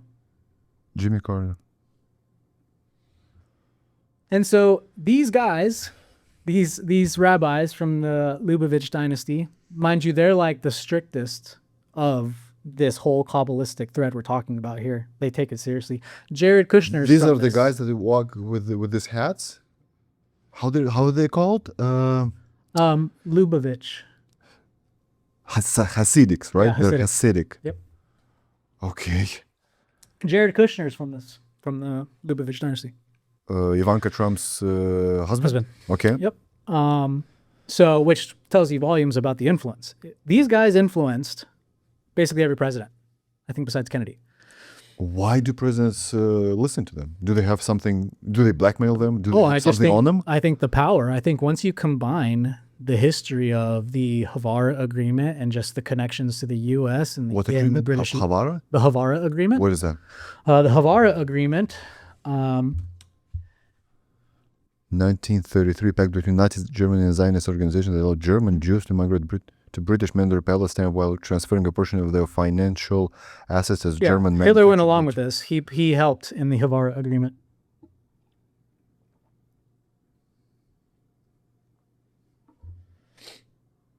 Anglo-Palestine Bank under Jewish Agency and German Economic. Yeah. I mean, the nation of Israel, most people know, was a gift to the Rothschilds. It was written in a letter. I mean, Google should probably pull that up. 1947? Yeah, the modern state of Israel, the geopolitical state of Israel was a gift to the Rothschilds. It was written in a letter, I think, by the British Union. Was not a gift, nor did the family own or create You a gotta nation. find the Balfour Declaration. Was that it? British Foreign Secretary Arthur Balfour addressed the historic Balfour Declaration November 2nd, 1917. The Lord Rothschild as an unofficial leader of the British Jewish community. It was a Lord? gift to the Rothschilds for sure. Bro, you're not Yeah. a lord. Huh? There's only one. Oh yeah, lord. they go. Yeah, that's their whole thing, Lord Rothschilds. So the letter was addressed to him, and so you see the political influence that they already carried. Even pre-geopolitical state of Israel, but it's not a shocker as to the influence they have over American politics. If you just Google, But bro, it's in their eyes. oh, You can see it's in their eyes. They're not good people. well, Look at this. the presidents knew that too. I think there's a fear factor component. Have you heard the leaked tapes of Nixon? What's in it? So Nixon had some audio tapes released of his Well, conversations with Billy Graham. Yeah, he hated. And Billy the Jews. Graham and Nixon were like, they're basically running everything, and we don't know what to do. They're overwhelming us, and like if we don't stop them, then they're gonna take over. So the presidents know. I think it's just that it's the heavy right hand. You know, these are the people who are like, yeah. Look at Trump's handlers. You know, like every time you see, remember that viral video of the guy with the Freemason pin standing behind Trump when he was giving that? There's always handlers involved. If you look up Trump at Rabbi Schneerson's gravesite with Ben Shapiro, watch. That right there will do it. Ben Shapiro Yeah, is that my right there should favorite. come up. Bro, Yeah, his it was a big thing. eyebrows. So that is the gravesite of Rabbi Schneerson. Okay, that is Trump and the Hasidic handlers all next to him. Okay, and what they're doing there is called the Quotel. Quotel is a note, which to them is a spiritually supercharged like prayer to that person specifically. So they are, in a sense, doing necromancy. They're harnessing the power of the Rebbe to push forth whatever their desires or powers are written in that Quotel. It's what you see happening in the Wailing Wall when they slipped a note into the wall. It's the same thing here. So Trump and Shapiro are dropping the Quotel there, you know. But Okay, only the U.S. is fucked, or Russia too, Ukraine, all heads Africa, of China. leadership. all of them. Well, all heads of leadership, in my opinion, are in cahoots in the sense of there's this bigger agenda. And I think we see that with the whole Antarctica treaty, you know? Bro, Brother, it's everyone. they say he's not compromised. No- if you no look shit. through X, everything is compromised except Vladimir Putin. The reason why they say they're not compromised is because the things that these governments and elites know is so beyond our understanding that they're right in the sense that what the things you're focusing on and what you're addressing, like, no, we're not doing that. You know, it's not, that's because it's not the actual crux of the matter. That's not like the big thing there. Oh yeah. I mean, Xi Jinping, I'm pretty sure he studied at the China Institution of Yale. He was a part of Skull and Bones, if I'm not mistaken. Look that up. What's his name? His name is Xi Jinping, is that his name? Yeah. Studied what? Studied at, I'm pretty sure the is it the Yale Institute? He was a part of Yale. They had like a He studied Yeah, chemical doctoral- engineering. no. Did he there's a- study in the U.S.? That's what you're saying, that he was that- studying in the U.S.? No. I think they had like a branch over there in China. He has an affiliation to I want to say Yale or Oxford. Does he have a Are they saying that's a rumor? Yale or... I've gone down this rabbit hole and I landed on it. I just don't remember where. No evidence Xi Jinping has been a student, faculty member, alumnus of Yale or any other major U.S. university. I could be wrong about that, but I don't think so. I'll send you the information I have on that. Uh-oh. Okay. Put it this way. Type in. One second. Let's do Pedro Sanchez, right? Pedro Sanchez amongst Hasid. And let's do not...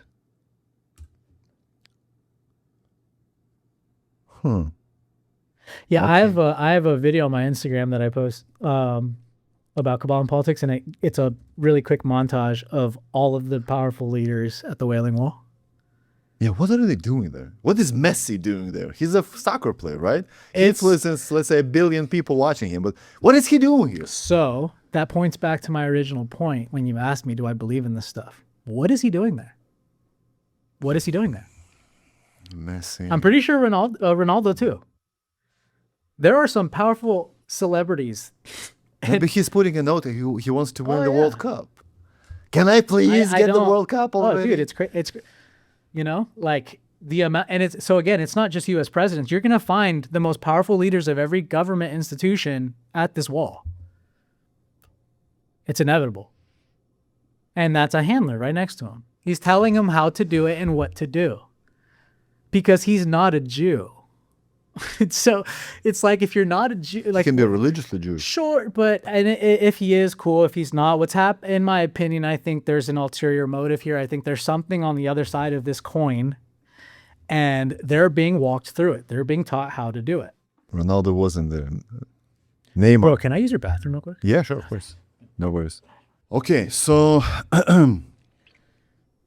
Like it's Neymar. It's just, it's honestly, he's Brazilian. they make it, it almost gets to the point where it's too obvious. You know, just it in the sense that like you don't even have to be like a believer in a specific faith or anything like that to just understand that there is a spiritual nature here that people clearly believe in boldly enough to do stuff like this. For what the outcome is, you know, you could take that a million different ways: power, status, influence, money. The people you see here rise to the top very quickly.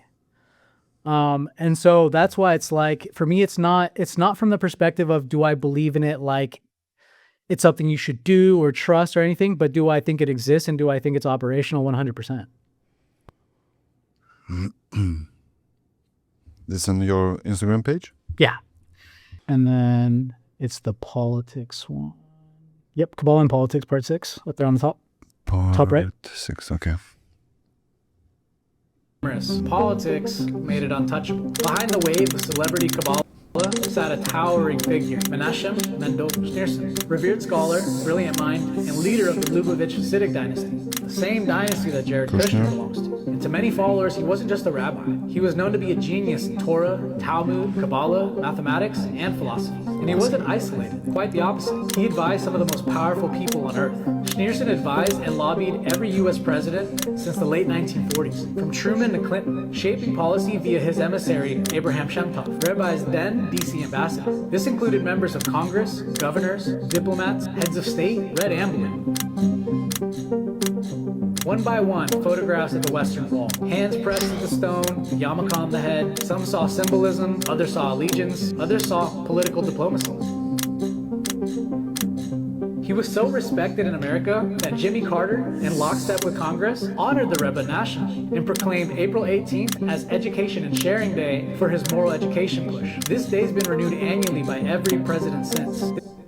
There was Kennedy with this little cap on his, with this small cap on his Was that head? Kennedy? Yeah. Includes our current POTUS. Yes, DJT is a practicing Kabbalist. In his book, The Way to the Top, he acknowledges his Kabbalah teacher, Rabbi Eitan Yardeni, as his key advisor. Now, do you remember about a year ago when Trump visited the rabbi's gravesite with Ben Shapiro and the news portrayed it as a harmless showing of respect? Yeah, not so much. Because the Quetel, it's a ritual, it's necromancy. The note that slipped into the grave walls are seen as spiritually potent, used to seek the Rebbe's intercession for personal or global concerns. These gestures were not photo ops. They were prophecy milestones. And Schneerson wasn't only speaking to American leadership, he also spoke to the rising political class of Israel, including a young Benjamin Netanyahu.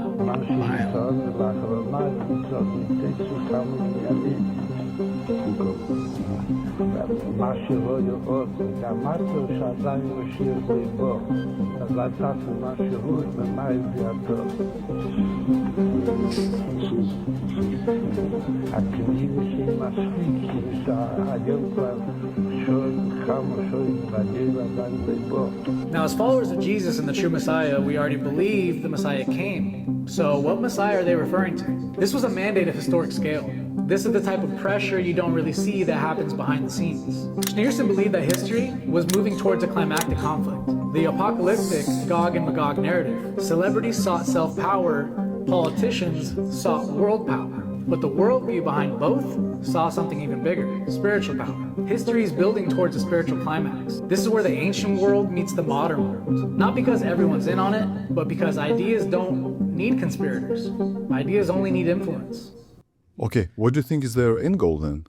If they want to influence the entire world. So that's important in this. You have to understand the Gog and Magog narrative. So Okay, Gog and Magog is two persons in the book of the Revelations.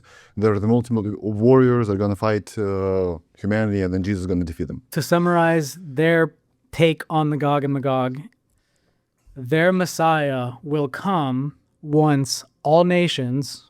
It's all nations because it's Gentiles. So if it's not Israel, then it's Gentiles, right? So all nations will come against Israel. And when that happens, the Messiah will come and defeat his adversaries. He'll destroy everyone. So put that together, put it on a timeline. You have Netanyahu in the 90s being reprimanded by Schneerson because the Messiah hasn't come yet. How does the Messiah come? Through war. Right? When everyone turns against Israel, that is when he comes. Understanding that framework in the 90s, it makes it really easy to start understanding what the hell Netanyahu's been up to, doesn't it? You're like, why is he doing? What are they doing? You're like, he's just pissing everyone off. Like, they're just like, destroy, destroy, destroy. You just saw the context.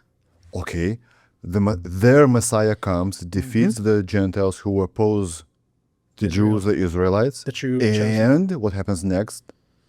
It's like a reset. That's the whole cosmic repair. That's where that's like the end goal, the ultimate like reparation position that they have is like once the Messiah comes. Then heaven happens for them? Their like understanding of almost like what would you call it? Like for us, the restoration of the Edenic ideal, right? The Garden of Eden. It's like their version of that. It's the restoration of their true origin. How does it look like? And what was the true origin? For us, it's the New Jerusalem, the New World, the access to the Tree of Life. We're going to be immortal again.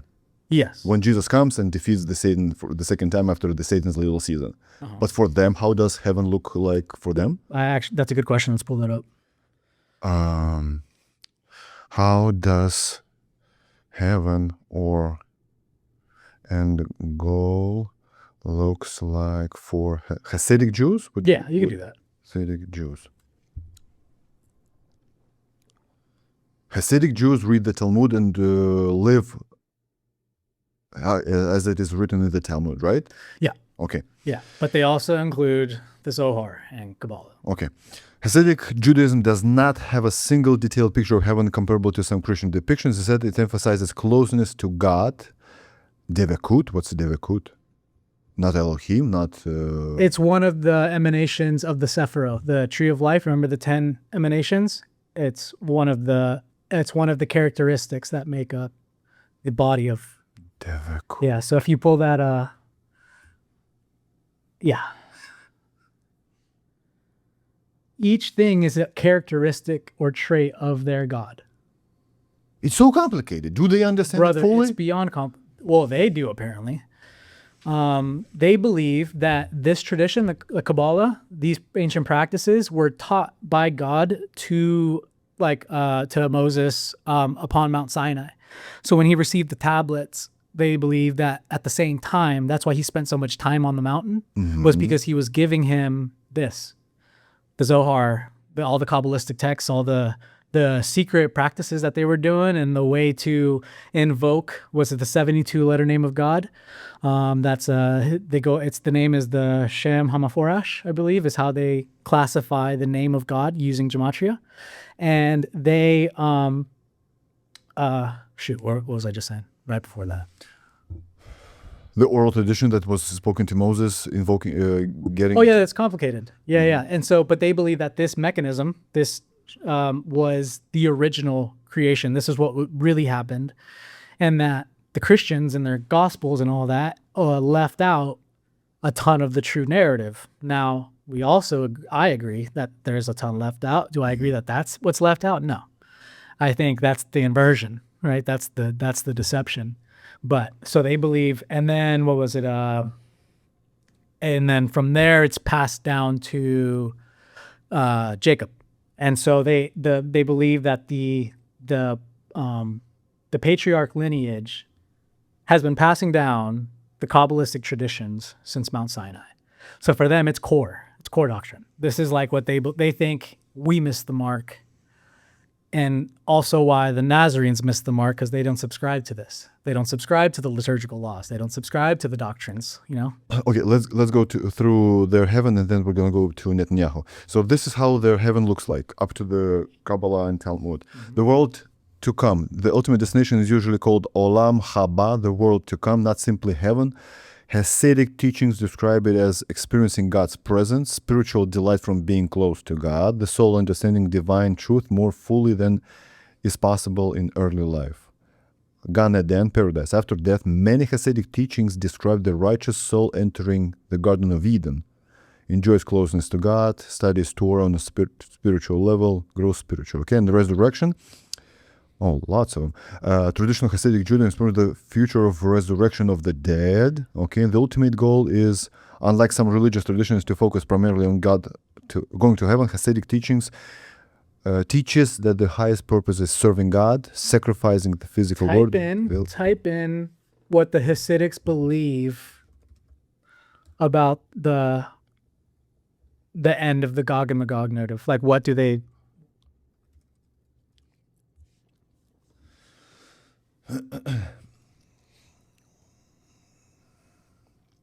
Accept the traditional Jewish teachings about God and Magog, but there is no single official Hasidic interpretation. The Messiah comes or begins to be revealed. There is a period of great upheaval, yeah, often called the war on Gog and Magog. God ultimately defeats Gog and Magog. The world enters a messianic. Yeah, so it's just like the Bible one. Yeah, I think eventually that's like their resurrection. reign. The resurrection. Okay, so how would you call Netanyahu? He's Hasidic, or who is he? He's not religious. Remember, he self-classifies as like atheist. He's atheist. He claims, yeah, he's from like Poland or something. He doesn't claim to be a practicing Jew. Not even close. He's generally considered a secular Jew rather than... Jew. So he's a secular Jew operating through a framework of non-secularism. So when these guys claim to be secular atheist, I think it's bullshit. I think they're just not telling you what they're following. They're clearly following some faith. They're following something. It's evident. that whole conversation with him and the Rebbe was a spiritual conversation about. Yeah, if he's an atheist, why would you Has listen nothing to to the do with religious politics, guy? did it? Right. Like, if You got to do more. We have to do something to some of the Messiah. you got to do comes. more, right? I'm not happy if you got to do more. And if That's not the enough. end is a war where everyone dies except the chosen people, what does more look like then? What more do you have to do to enter into a World War III with the whole world? Okay, so let's say us hating on Jews, it only gets us to their final It drives stage. the point, yeah. Yeah. So Yeah, I think anti-Semitism does not help at It's all. like an inversion on an inversion. Like Right, it's, right. Yeah, it's like a double agent. You know what I mean? That's what I think. I think look, bro, they wouldn't give you information. Now you can say that we've overrun the algorithm. I don't buy that.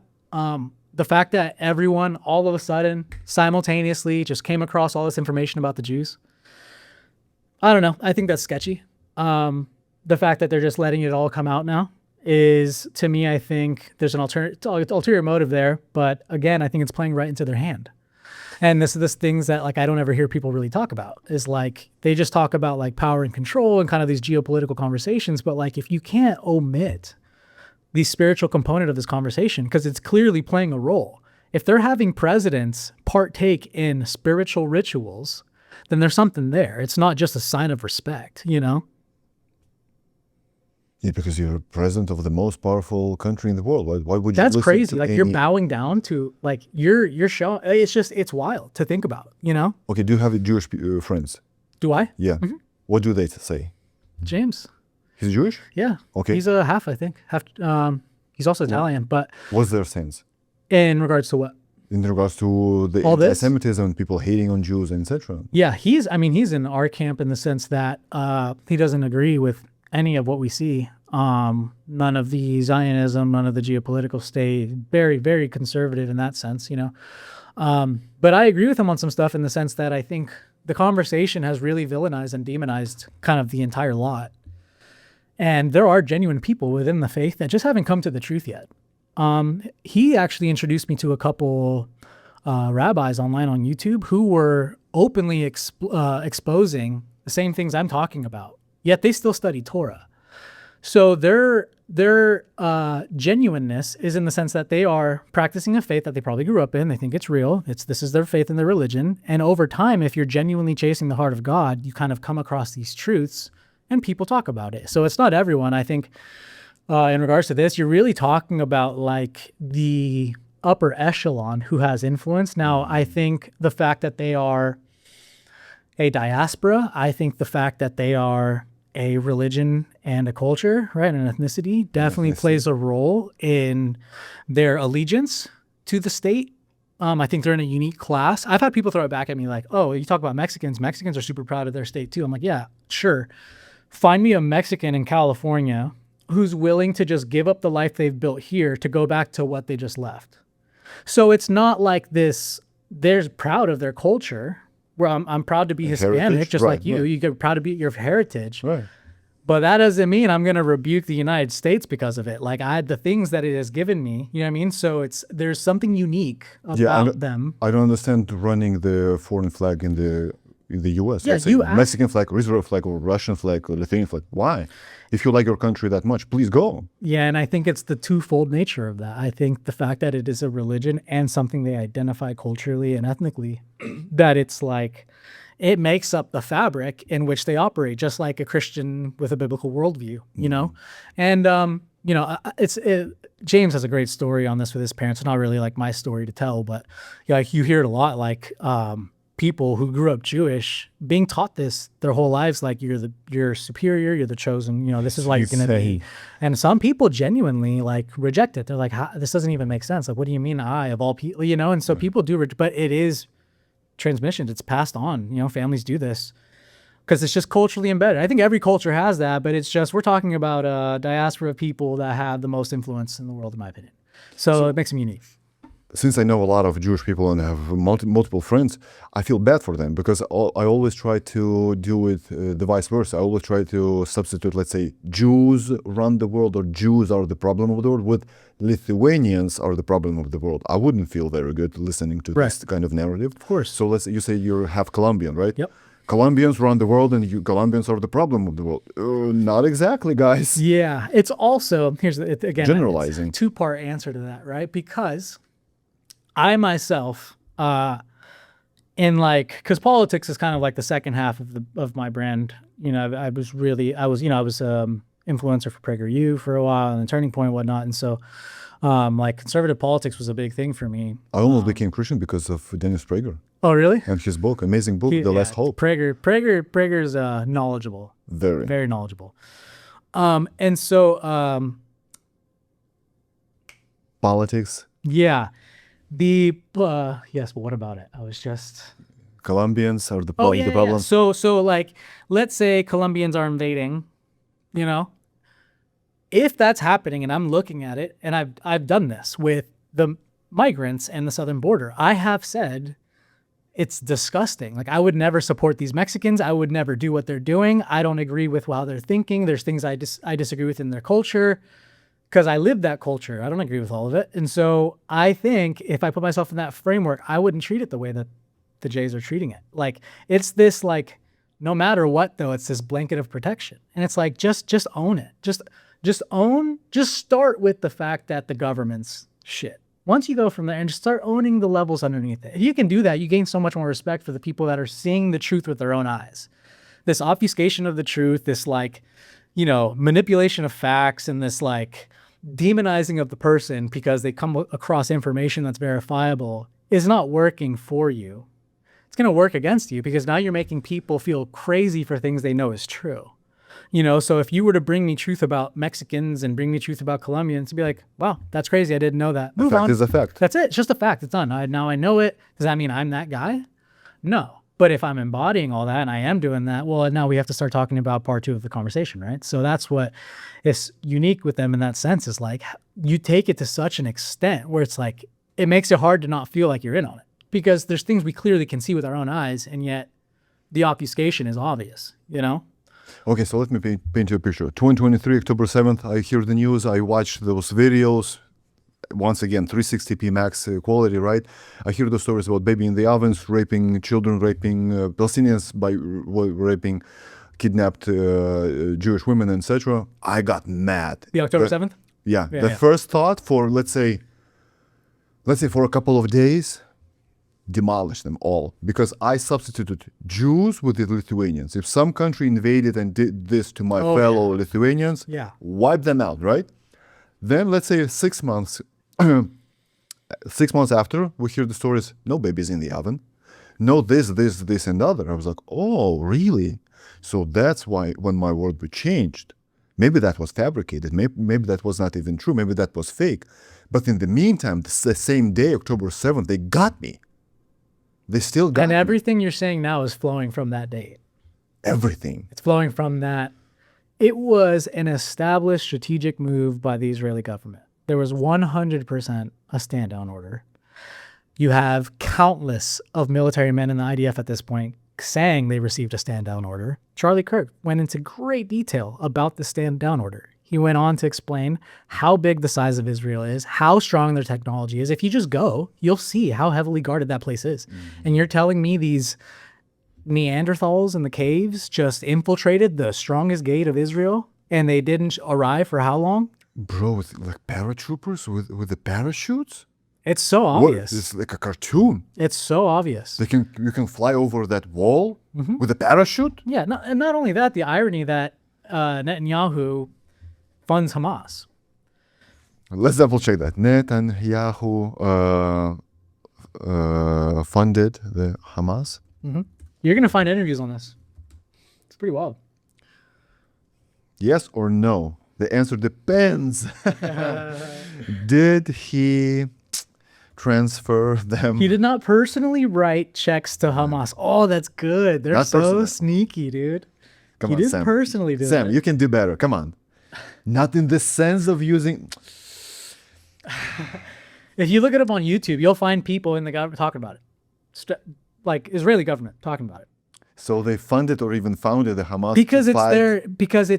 it's their reason to move forward with what they need. They need an adversary. They need someone to be like, look what's happening there. If you don't look out for them, this is what's going to come to the United States. They need that in order to do what they're doing. To do what they just did to Hamas or did to Gaza, they need a really good reason. Same way we needed a really good reason to go into Afghanistan. Right? Okay, so 3 years have passed, right? Mm-hmm. They said that in the first 12 months, they almost leveled the Palestine. What is happening right now in 2026, almost August?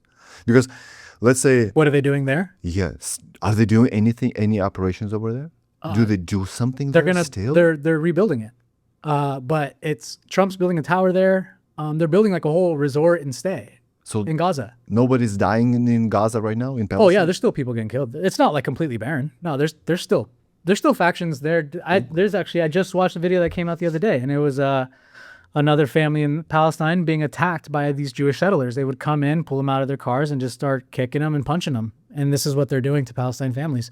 Of course, tons of them are gone. Okay, but why do you believe that video, that testimony? Because of the context I've provided. I think when you apply the layers of who Netanyahu is, who the Rebbe is, what the geopolitical state of Israel believes in, what their doctrines believe, it just becomes obvious. You're seeing them carry out an inferiority mentality in the sense that everyone's inferior to them. They believe that people aren't deserving of the same basic human dignity as they are. They believe that they are owed that land because of a divine prophecy through a corruption of scripture. You start applying all this stuff, it's like, that's why. Because, and mind you, I think there are fabrications on both ends. I think there are people who put stuff out to make it look like this was happening and vice versa. That doesn't mean it's not happening. It doesn't mean the numbers are false. That doesn't mean it's any less. And so for them, and it goes deeper, right, genealogically. But let's say their main purpose is for the whole world to start hating on them, right?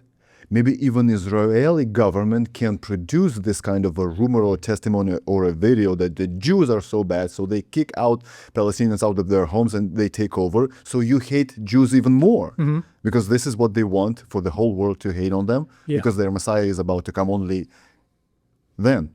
It's also multifaceted in the sense that we know that the Palestinians actually have a stronger blood claim to the original Hebrew tribes than the current people who are occupying the geopolitical state of Israel. Because they were living there for at least hundreds of years, and those people that came in 1947 or 48, right? They came from Ukraine, Poland, everywhere, my country, diaspora. Russia. They were diaspora. So these people who claim to be Jews, and again, this can point to the synagogue of Satan, scripture, but they're diaspora, and they are not the true descendants, not even close. So they outlawed DNA testing in Israel. When you Google it, it's going to say they haven't, but it's because it's just controlled. So they haven't outlawed it. How do you know then the truth? What truth? That it's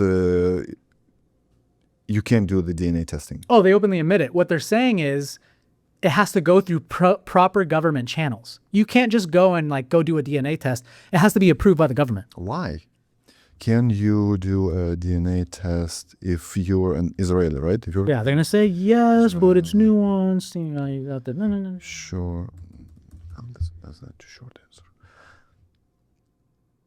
Yes, Israelis can have DNA tests, but Israel regulates them much more strictly than many other countries. Why? Medical genetic tests, yes, they're common. These are common and are performed through licensed medical facilities. Look at that. Paternity and family relationship tests. Yes, but generally only with the court order. Let's do consumer ancestry tests. These are effectively not sold or officially offered within Israel under the country's regulatory framework. Some Israelis obtain kits while traveling. Why? Let's do this. Why? Short answer. Because there is a reason to. I'm going to give you the same answer. To ensure medical accuracy, proper counseling, and privacy. Privacy is the big one they run with. That's the one that hits the news or the official government statements. Or the accuracy, okay, to protect children and families to avoid legal and religious complication, including issues of inheritance and, in some case, mamzerut, what is it, under Jewish law, consumer ancestry tests, because Israel tightly regulates genetic testing to protect privacy and prevent misuse. So what's misuse? Anti-Semitic tropes. Misuse. They don't want you to know about the true ancestry, the DNA, because it's a an obvious nail in the coffin. And I'm pretty sure there's universities who've done this. I think Brown University did a genealogical tests in Israel. Look at that. Google that. I'm pretty sure. There's a couple universities, and then there's a university in Israel that did it too. Some U.S. college did an type in Brown University ancestry. Yeah, just type in genealogical testing. Genealogical testing in Israel. Yeah, and found whether they did it themselves or they were writing on the scholarship. You're referring to the claim. See how it starts right from the dude? It's like, that's crazy. It usually cites Johns Hopkins University, but fact checkers found that A, the cited study did not test Jews living in Israel. B, it did not conclude that 77% of Israel Jews have no ancestral ties to the Levant. The viral claim misrepresented the research. What mainstream population genetics has generally found is most Jewish populations, Ashkenazi, Sephardic, they make up the majority, the Sephardic and the share Ashkenazi. substantial ancestry tracking back to the ancient Levant, although they also have varying degrees of ancestry from the region where they lived centuries. So they're mixed. Oh yeah, Jewish that were true. Yeah, they mixed with, let's say, Poland women or men, anything. Lithuanians, Russians, Spaniards, you name it. Sephardic, yes. Yeah, you'll find them. You'll find it everywhere. Did Netanyahu say his lineage comes from Moses? Because I've heard it on X a couple of days ago. I don't know whether it's right. No, there is no credibility. It would be a crazy claim. What about David? He's Polish. That would be a crazy claim to make. Milikowski, yes. Yeah, no, he's I not. don't think so. All right, pause real quick. I just got to pee again. No worries. That water went right there. Yeah, so that right there is pointing to the Edomite thing I was telling you about. Right? The genealogy conversation. Like, if you, in my opinion, if you were to properly run DNA tests the way that we would like to, you would clearly see the corruption within that lineage. I'm pretty sure it's Hopkins University that says that the people currently in Israel have a significantly less claim to a, what is it, Hebraic lineage.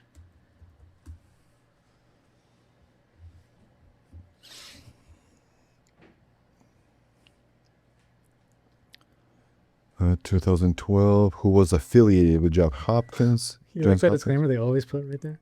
It examines Ashkenazis, not all Israeli Jews. It challenged the traditional hypothesis that Ashkenazi Jews mainly descend from Jews who migrate to the Middle East. It proposed that Jews are mixed population. No good. You can't say that they're mixed. No way. They're true blood, no half-bloods. Europeans. Okay. Did not mention you have no. His paper states that their and again, it's like are most safe. To outlaw DNA testing for privacy purposes. Like what? Like what are you implying there? There's no privacy in Israel, right? One of the most surveilled countries in the entire world. Just which points right back to October 7th. How? They saw that coming days ago. They literally knew the plan of Hamas. They said it. They had the outline. They knew what they were going to do, but they wrote it off. And then they carried it out exactly how they had the plans. Because Egypt had their intelligence. Exactly.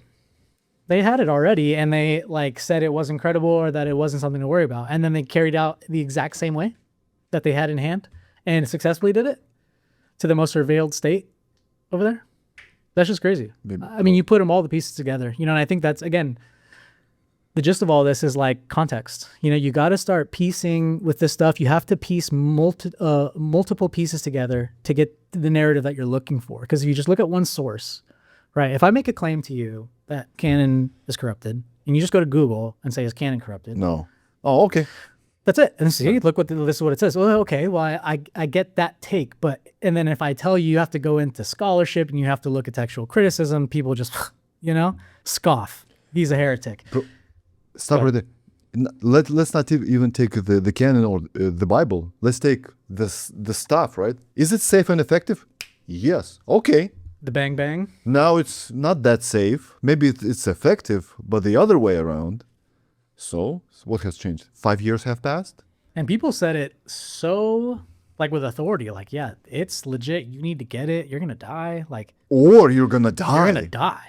The winter, how is it? The winter of death? Yeah, dude. That's what's mentioned in the White House. The winter of death? It's so we survived the winter of death, Yeah, and it's just, and now everything that people were claiming before has come out to be true, like ivermectin, putting people in remission for cancer, and it's just, it's nuts, So with these types of conversations, you're going to have to pull from multiple sources and line them up and see, look at the data and see what it says. Because a lot of these conversations as well, I will openly admit that there's a lot of conflation of narratives. There's a lot of falsities and things that are said, right?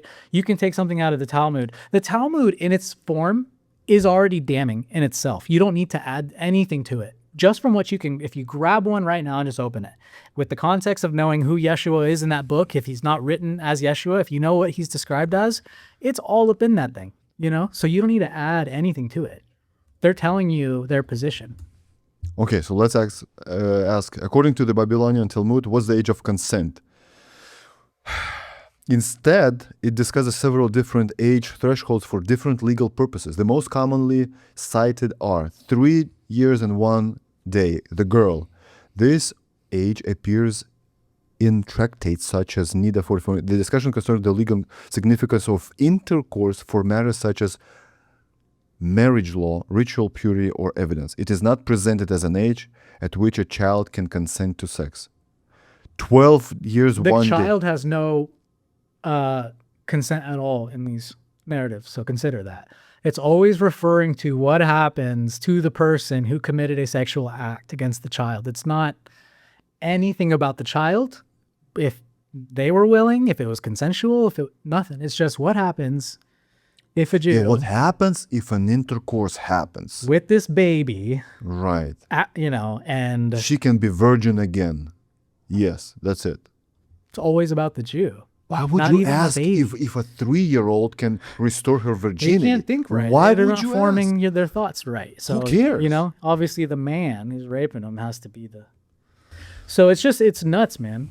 So 12 and a half approximately, a girl is generally considered a bogeret, mature young woman with additional legal autonomy. Yeah. Okay, so let's say these people living, 1,000 years ago, if a 12-year-old marries another 12-year-old, maybe it's not wrong. It's not right, but it's not that wrong.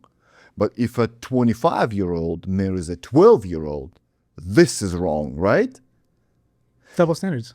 It's like in the Islam, right? We see those pictures, whether it's true or not. Once again, maybe we've been lied to. In Afghanistan, 50-year-olds, 40-year-olds, even 30-year-olds marrying a 9-year-old, 12-year-old, 15-year-old. Mm-hmm. That's not normal, guys. If a 15-year-old boy marries another 15-year-old girl, maybe it's not that wrong. But 50-year-olds marrying 9-year-olds? And the argument always is cultural, right? You see, because you see that present in a lot of cultures all the way back through time. This whole young child to older man relationship. Young, not child. Huh? Young girl always. Sure, yeah. Not the other way around. Yeah. Not a 30-year-old woman marrying a 13-year-old or 10-year-old boy. Exactly. So, it's just, they again, they openly tell you this stuff in their own doctrine. So there really isn't a need to conflate or amp it up. If we really went into the nitty-gritty of the stuff, it would be enough to rub you the wrong way. Like, are you familiar with that ritual they do at the Wailing Wall where they're reading out of the text and they're like waiting back and forth? No. Okay, look up. I just know that they stand behind this. They stand there. They just almost cry. Well, they do this like little gyration, this little like waiting with their hips. Wailing Wall, ritual. Yeah, waiting ritual, I think. Waiting? Yeah, like D, like when you wade in the water. Okay.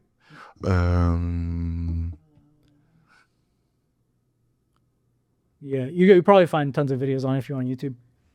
You'll see them standing there at the wall and they're doing this gyration. It looks like a hump, like they're humping the air. They're literally going like this over and over. Okay. Okay. What does it mean? Covered. In the Sephiro, in the Kabbalah tree of life, the Shekinah is the feminine and the most sexual component of the tree of life that makes up the body of God. And so she is portrayed, I told you, as like mourning, right? And she's also she's like this domestic violence character in the Talmud because she's the like God's spouse. She's grieving over the falling of the second temple, and she's undergoing the punishment that God is supposed to be pouring out onto the Israelites. She's standing in the way of the punishment. And some writings will render it not as that, but as she's being spiritually arred over and over and over in this realm. And it's activated through that ritual you're seeing up top. They're invoking this spiritual, they're basically having sex with the energy of Shekinah. That's what that is. It's they're activating it. They're like sleeping with with God, if you had to just make it dummy proof. And that is... They're having intercourse with God? Yeah, it all happens in this realm called the Sitra Achra. Sitra, It's the darkness, the underrealm. And they hold the Shekinah at the highest level, right? This is the divine feminine. Mind you, that's an inversion as well, because you'll get people who condemn the New Age because they use terms like divine feminine. Mm-hmm. The inversion here is that in the Hebrew Gospel of Matthew, Jesus says that he refers to the Holy Spirit as his mother, that she pulled him by the hair on the top of his head and carried him where he needed to be, and that he calls the Holy Spirit his mother. Also in the canon, the Ruach, which is the word used for that, it's a feminine term. And so the inversion is you have this feminine that is spoken of in the Hebrew Gospel of Matthew, but their divine feminine is very different. It's very different in the sense that, so she's taking the punishment, right? And she also, in the fingernails of her, has all of the evil and darkness to ever exist under the bed of her fingernail. And demons take advantage of her and create demon offspring. So pause there. The divine feminine of this tree of life that is treated as a positive, and the reason why we know it's a positive because there's a direct inversion of the tree of life called the tree of death. The tree of death is what Samael reigns over, okay? So they're treating the Shekinah as a positive, and yet that inversion still takes place. They are treating this divine feminine while also having this characteristic of being able to create demons and demon children from her, right? So we don't see like the actual Nephilim creation coming out of the bosom of God, right? That came from angels and all that. They're claiming that this actual nature of God is being manipulated sexually by the underworld and creating this demonic offspring. That's a pretty crazy way to classify the Holy Spirit. Okay, so let me get this straight. So in the Old Testament, the tetragrammaton is too complicated or too divine to pronounce. That's why they use YHWH. But at the same time, they believe that demons and others can have intercourse, aka sex, with the part of God. They don't. You can say God's name, pronounce God's even name, tetragrammaton, but you can have sex with it. You can't say God's name. So that's different walk there. They believe you can call activate God's name, but to actually say his name out loud is blasphemy. They would kill you. So if you look It's up not Yahweh. huh? The God in Talmud is not Yahweh. No. Look up the 72 letters of God. 72. It's called the Shem HaMaforash. Just type in Shem. Yep. Hebrew combinations believed to act as spiritual frequencies or codes that unlock different divine energies. So they believe it's derived from Exodus. They believe if you speak the first letter of each line between those verses 72 times in a specific fashion, you will then activate the name of God. What? How do they come up with this? Why 72, not 71? Look, brother, Nephilim. Advanced technology. How are they coming up with this stuff? I You have think no some idea. guy is just like, I just got this download. No, but this is ancient technology. It's ancient technology. This is what the elites are using. The same stuff that points to the Nephilim and the ancient technology in Enoch is the technologies that the elites are using today. They just suppress it. It's a reset. Tesla was a perfect example of this. You know, basic things have been suppressed, but it's a suppression. Ancient Kabbalists decoded the 72 triplets by writing the first verse forward, the second verse backward, and the third verse forward, or via vertical stacking methods to extract 72 unique letter combinations. There's no way you can come up with this on your own. No way. There's no way. Influence from something or somewhat. That's my point. It's a divine influence. That's why I believe in this. It's way too complex, dude. And Bro, 216? The resulting of 216? 6 times 6 times 6 is 216. Gematria. They created gematria. So everything, what was your friend Joey? Is that his name? Joe, yeah. Everything he's talking about is gematria. This numerological take that these guys are doing, it stems from the kabbalistic perspective of gematria. It's this double meaning to each letter. It's how Freemasonry talks, right? It's what everything he's saying is they're communicating through numerology. It's a hidden language. It's a secret language. So I just wonder whether they can fuck off. Or can they leave? Bro, this planet is ours. look, I'm actually excited that all this is out there because, again, it just points me back to like the Nazarenes. If these guys are saying all this stuff and doing all these things, and in the same breath in their text countless times, brother, they have a whole invocation / ritual against the Nazarenes. It's called the Birkat Hamanim, the benediction against the heretics. Multiple patristics acknowledge it. They would say this ritual 3 times a day, cursing the Nazarenes and saying that hope their names are blotted out of the book of life. They did this 3 times a day. Who spends that much energy on a people group? Don't they have to work? This is Do they work? This is the work. It's gyration and reading, you know? So it's Where like do they it's get just, their money from? huh? They have 10 kids. Where do And they get, don't work, yeah. Yeah, I mean, Where do they get their money from? well, they're Welfare? Government welfare. Why? Israel's government welfare. They In use New America's York? welfare to support them. The settlements are all funded through our welfare. Why? Right. Because what's the bigger narrative, man? If our Can I identify myself as a Jew and get that welfare? that's what I'm saying. Identify myself as a Jew. Where are the grants? You know, I'm Right. sure there's grants out there if you just self-identify, because Right. they could do that with the tranny thing. I'm just, you know, but know what the beard. so this methodology is what the Zohar in Kabbalah is. It's all of these activations. It's all of these invocations and rituals on basically how to connect to God. Right. And a lot of this stuff is the suppressed aspect. This is why it says some scholars say, because over time, they're not stupid. They've realized how intense this stuff is and they have to significantly water it down. But again, if you look back at the history of this, the people who were leading it and practicing it had disclaimers for it.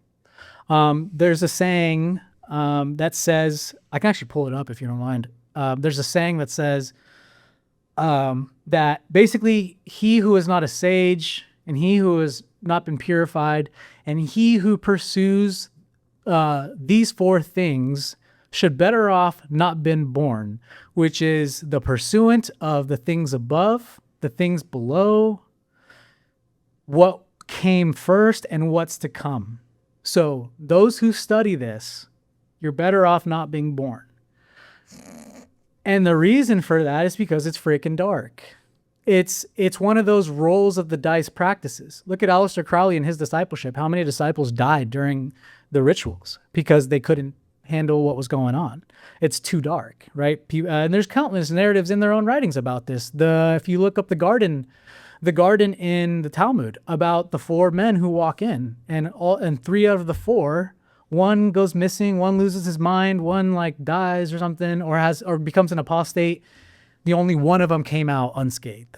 It's like, so you're saying 75% of people who practices, that's what's going to happen. So it's just like, why do you need to put all these disclaimers to things that are just simply pointing you to God?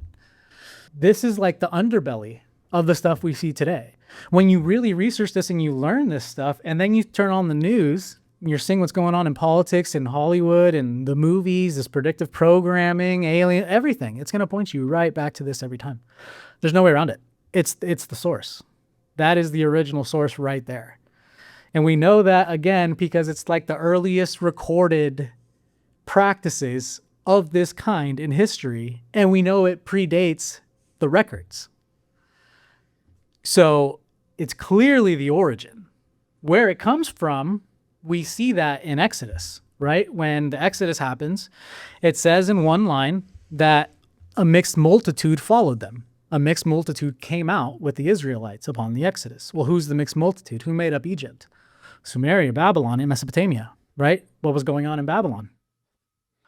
Right? So Sacrifice. Just the whole pagan practices, all of it. Yeah. Child sacrifice, all this, everything, it's coming out of there.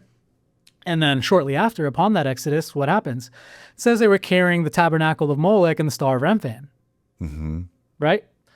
And then the Israelites are walking and they get fed up with waiting for Moses, right? And so they go to his brother and tell him to make an idol for a god and make the golden calf, right? But so I bring that up because the context, we already see this kind of pagan ritual practice in the Exodus narrative, right? We saw Stephen prophesy, he points back to that, and he gets stoned for saying it, right? Stephen calls them out for having the star of Remphan and the tabernacle of Molech. He's standing on that, and then they stone him. So every time this stuff comes up, every time you press on the doctrines of this, they kill him, right? The Yeshua narrative is like a perfect example of this. If you strip the doctrine, if you strip the theology and just look at what it says in plain sight, it says he walks into the temple and he flips the tables. And then what does Mark say shortly after in the next breath? The priests heard it and they immediately sought ways to kill him. It wasn't what he was teaching. It wasn't like him claiming God. It was that specific moment. It was that he flipped the tables. What was he flipping the tables about? The altar. Strictly about the altar. And so we see this inversion there in their own writings. We see that this lineage, right? This succession of, you can say pre-Kabbalah, or we can just say Kabbalah to keep it simple. This lineage of Kabbalah goes back to the beginning of time, because if it's coming out of Babylon, if it's coming out of Sumeria and these areas, which predate Genesis by 1,000 years, we're talking, this is some old, Solomon is 1,000 years before Jesus, basically. Mm. So do the math. How old is this actually? Scholarship is dropping the ball there. There's no way it's a 2nd century invention. Okay, let me ask you a question. So Exodus, Moses goes to the mountain to talk to God. They get bored and they create a golden calf to worship. Mm-hmm. Do you believe that story? A golden calf? Yeah. Well, it was made out of, so it wasn't like a big, it was made out of the jewelry and the things that they had on their persons. How? How did they do it? Well, did they melt the gold? That's supposedly. Really? You can pull it up. I don't think it goes into detail as to how he did it. It just says he made a golden calf out of the earrings. Yeah, but if we turn on the logics, it's like, how do they do it? Yeah. How did they do it? Yeah, there's a guy on YouTube. Most Christians are gonna hate that I'm gonna say his channel, but Derek Myth Vision, phenomenal source of information. He What's his name? Derek? Yeah, he Myth Vision on YouTube. Myth like MYTH. Yep. He's got a phenomenal YouTube channel. And Christian's gonna get mad. Oh yeah, he's not my audience. Oh yeah, he's a skeptic, but boy does he know his scholarship. And he interviews some of the leading scholars in most of these fields. And there's a lot of evidence pointing to the Yahweh of the Bible actually not being the true God that Yeshua was pointing to. There's a lot of historical data that points to Yahweh came out of Edom, right? I'm sure you've heard the god El. There's El and then there's Yahweh. So there was this inversion of gods very early on. And the demiurge, right, that we even see that in the Dead Sea Scrolls, the demiurge. There's historical data that some scholars will argue that the God of the Bible in Genesis, when it says "Let us make man in our image," is the demiurge. That's Gnosticism. Yeah, I don't use Gnosticism loosely because I think that word's been inverted as well. Jesus would have technically been a Gnostic.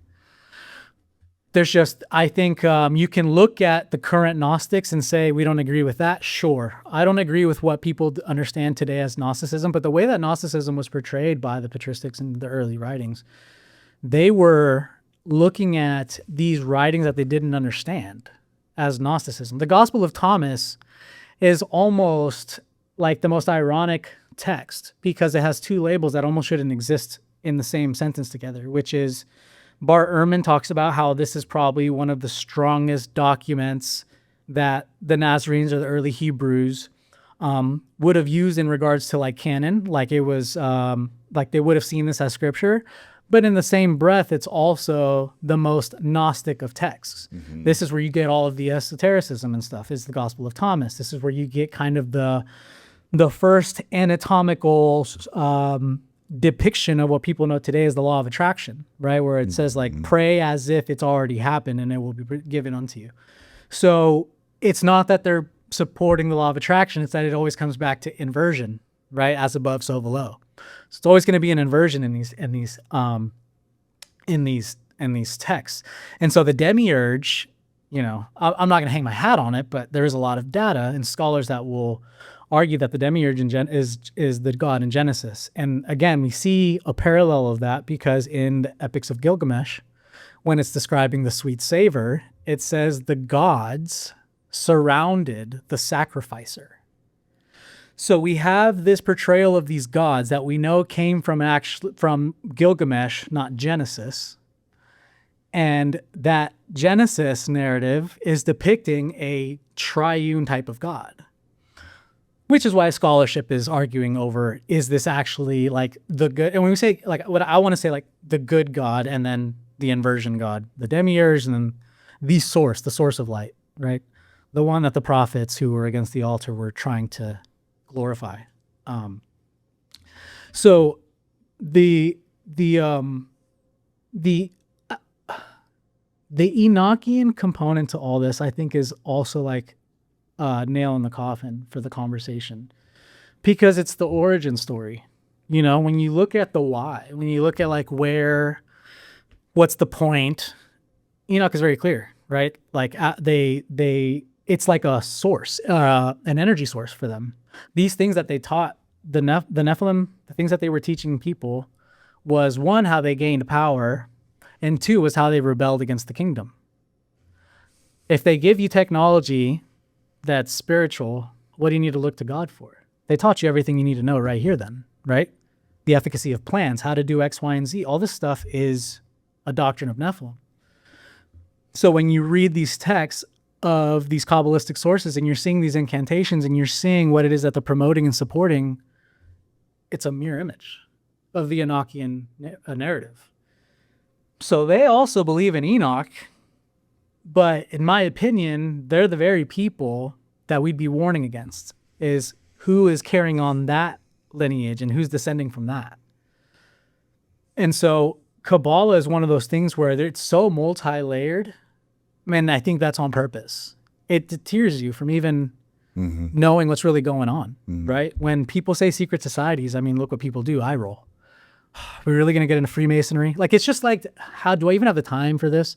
I think that's all by design. It's all by design. I think when you confuse information like this, it gets really hard to pick where to begin. Where do you start? If I was to say to you, before having this conversation, if I were to say, how do you learn about Kabbalah? If you were to go about learning Kabbalah, what would you do? I mean, the rabbit holes you have to go down over such long periods of time to land where I feel like I've landed is not everyone wants to embark on. That is like a journey too complicated for the average consumer. And again, by design. Because a goy has to work 2 jobs to provide for the family, not to study Kabbalah. Because we're goyim. And even now, they're trying to censor the goyim word because of the blowback. They're trying to censor the fact that they see us as goy. It's so controversial. So it's like, if they're doing that now with goy, can you imagine what they were doing during a different time when it was way more controversial, where like the Trinity and the understanding of God was a codified law basically for these cultures? They're like, you're saying that about the Almighty Jesus Christ who has risen and resurrected? Like, nah, you're beheaded. So that's why they were persecuted. It's not this like honorable persecution, in my opinion. There's nothing honorable about why they were persecuted. There's no martyrdom attached to that. They believe in martyrdom, but I would never give them that label. That's you're promoting a demonic doctrine that is evident and insulting, blasphemous, and it's obvious. And when you're doing that, it's just not something that you can support, Did you say that you know this guy personally? Who? That guy? Oh, no. But a lot of my friends do. I should get him on my show. Derek's phenomenal. Because again, he comes from the same background I do, way more. He might have been a PK, if I'm not mistaken. He comes from the church. He was all about it. I think he was a Southern Baptist, was like... PK preacher's kid? Yeah. That was his whole background. I'm pretty sure he's a Bible Belt Christian believing thumper. And he just, over time started to ask the right questions and just realized, like, do I believe what I'm preaching? And that threw him into the scholarship. And then you start talking to people like Bart Ehrman, who's a scholar who sits in the middle, which is why he's so controversial. He's not a Christian, but he's not like an atheist, I think. He's just a scholar who sees that, yeah, Jesus existed, but did he resurrect? Probably not. Like those are, and so... But still, you can follow his teachings. If 100%. If you don't believe he has resurrected, he has risen, just read his teachings. 4 books of the gospel, you're going to be good. And I challenge you, all of you guys, atheists, Muslims, Jewish, religious, I don't care. Read the gospels and try finding the fallacy in Jesus' words. Yeah, it's the only pushback I've ever had with that conversation is the atonement. I think that's a core doctrine in the synoptics. Would you agree? Like the blood atonement? Jesus did not dying on the cross for your sins. That's a way another question, because if God is against the sacrifice at all, why would he sacrifice his only begotten son? Right? Yeah. I mean, that would be the question, right? Is like, if he's opposed to sacrifice, then why did he sacrifice his own son? To win, because why would he need to do that? So Jesus defeats Satan in his own field, because Satan tempted everyone to sin, so they die and they become his followers. Jesus died, but he was tricked. He tricked Satan because he was sinless. That's how he came down. What does David say? Right? In David, it says, I would have offered you a sacrifice, but I know that it doesn't delight in you. So instead, I sing in song. So we see this fabric of specific lineage of prophets and people who followed these prophets that were anti-sacrifice, that believed to be following the true way. So my question would be, if I provide a numerous amount of proofs from multiple attestations of different cultures and different religions who are also hostile towards this people group, and they acknowledge that they did not believe in the Trinity, right, or the blood atonement, what would be your response in that sense? Right? Because my question would be, it would kind of be on the burden of proof would be on the person trying to debate my position, because I'm bringing the proofs and the scholarship to the table. So when I provide this, it's your job to disprove this scholarship. I've done my footwork. I'm actually releasing a video here soon about biblical infallibility. It's a rabbit hole in itself, but I mean, we really highlight textual variants and interpolations and just corruption in the scripture. Not to just poop on the Bible, but to make the point that there is a lot in the Gospels that is completely contradictory to the true morality and culture and teachings of who Yeshua the Nazarene really was. So that's my pushback in the sense of the atonement, right? But like I believe I believe there could have been a resurrection, just not the canonical account of the resurrection. And the Bible never teaches us about the Trinity, right? No. What happens is they take words, and then books like John, where John's the most explicit about I'm the Alpha and the Omega, and they take words that look like the Trinity and then apply a label to it, which that in itself isn't wrong. The problem is when you get to the closest documentation of who was closest to Jesus, what does that say? That is the whole hat that the Orthodoxy hangs their hat on, is it not? They claim apostolic succession to the original followers of Yeshua. Mm-hmm. That is their claim. They claim that the Catholics corrupted it, mm-hmm. that they had the schism, right? You have the 7 ecumenical councils and all that. They had the fallout. So Orthodoxy claims they have this apostolic succession. So if you're going to make that claim, you're going to have to acknowledge where the succession started. And we have the writings of the church fathers who are the authority to the orthodoxy. They created the orthodoxy, right? This is their authority, and they're saying, yes, this is what they believed, right? I'm not claiming they're an authority. I don't see the church fathers as an authority. I see them as a historical data point that they are proving that these people existed and this is what they taught and believed. Other than that, I don't subscribe to their theology or their doctrine of Nicaea at all. They're just clearly saying these people existed. This is what they taught and believed, right? We can use Tacitus as well, which is our earliest documented source of the proof that not only Jesus existed, but he was crucified at the hands of Pontius Pilate. So it's not a fabrication. There's this really crazy narrative going around on the internet that Yeshua was actually this like spiritual just idea and he never really existed. It's nonsense. Historically, he for sure existed. We have documentation of it. But hear me out. Listen. Yeah. Even if he didn't, mm-hmm. you can still read the gospel and follow and subscribe to every word that he said and to his teachings, right? Sure. And nothing would change. Correct. Love your neighbor. Don't kill, don't steal, don't murder, don't commit adultery, and love your God. That's it. Yeah. What did he say when they asked him how to receive eternal life?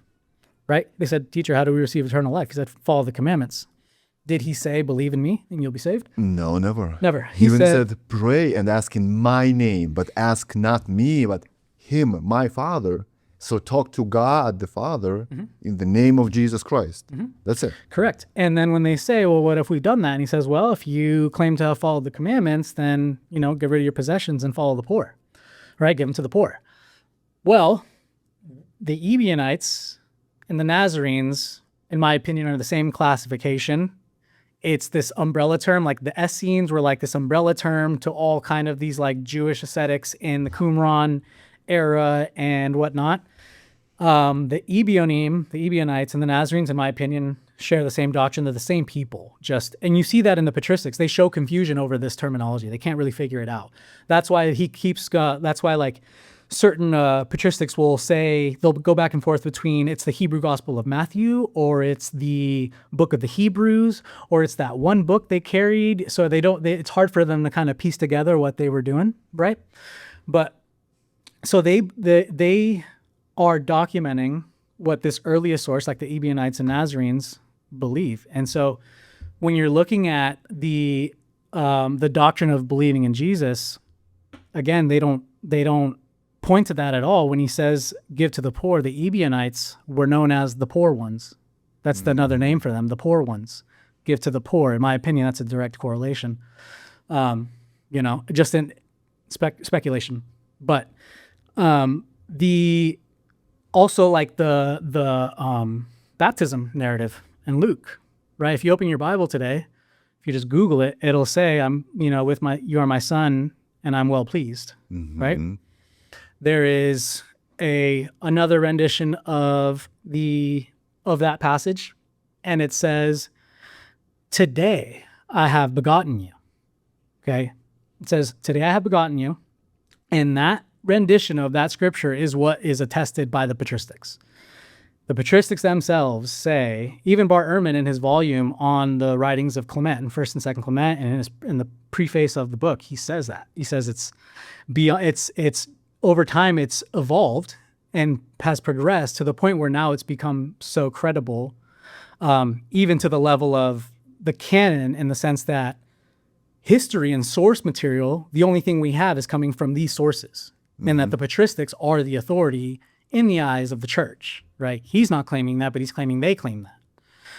So they're saying that term, that line says, "Today I have begotten you," which points directly to the adoptionist narrative that the Nazarenes held, which was, it's not that Jesus wasn't divine.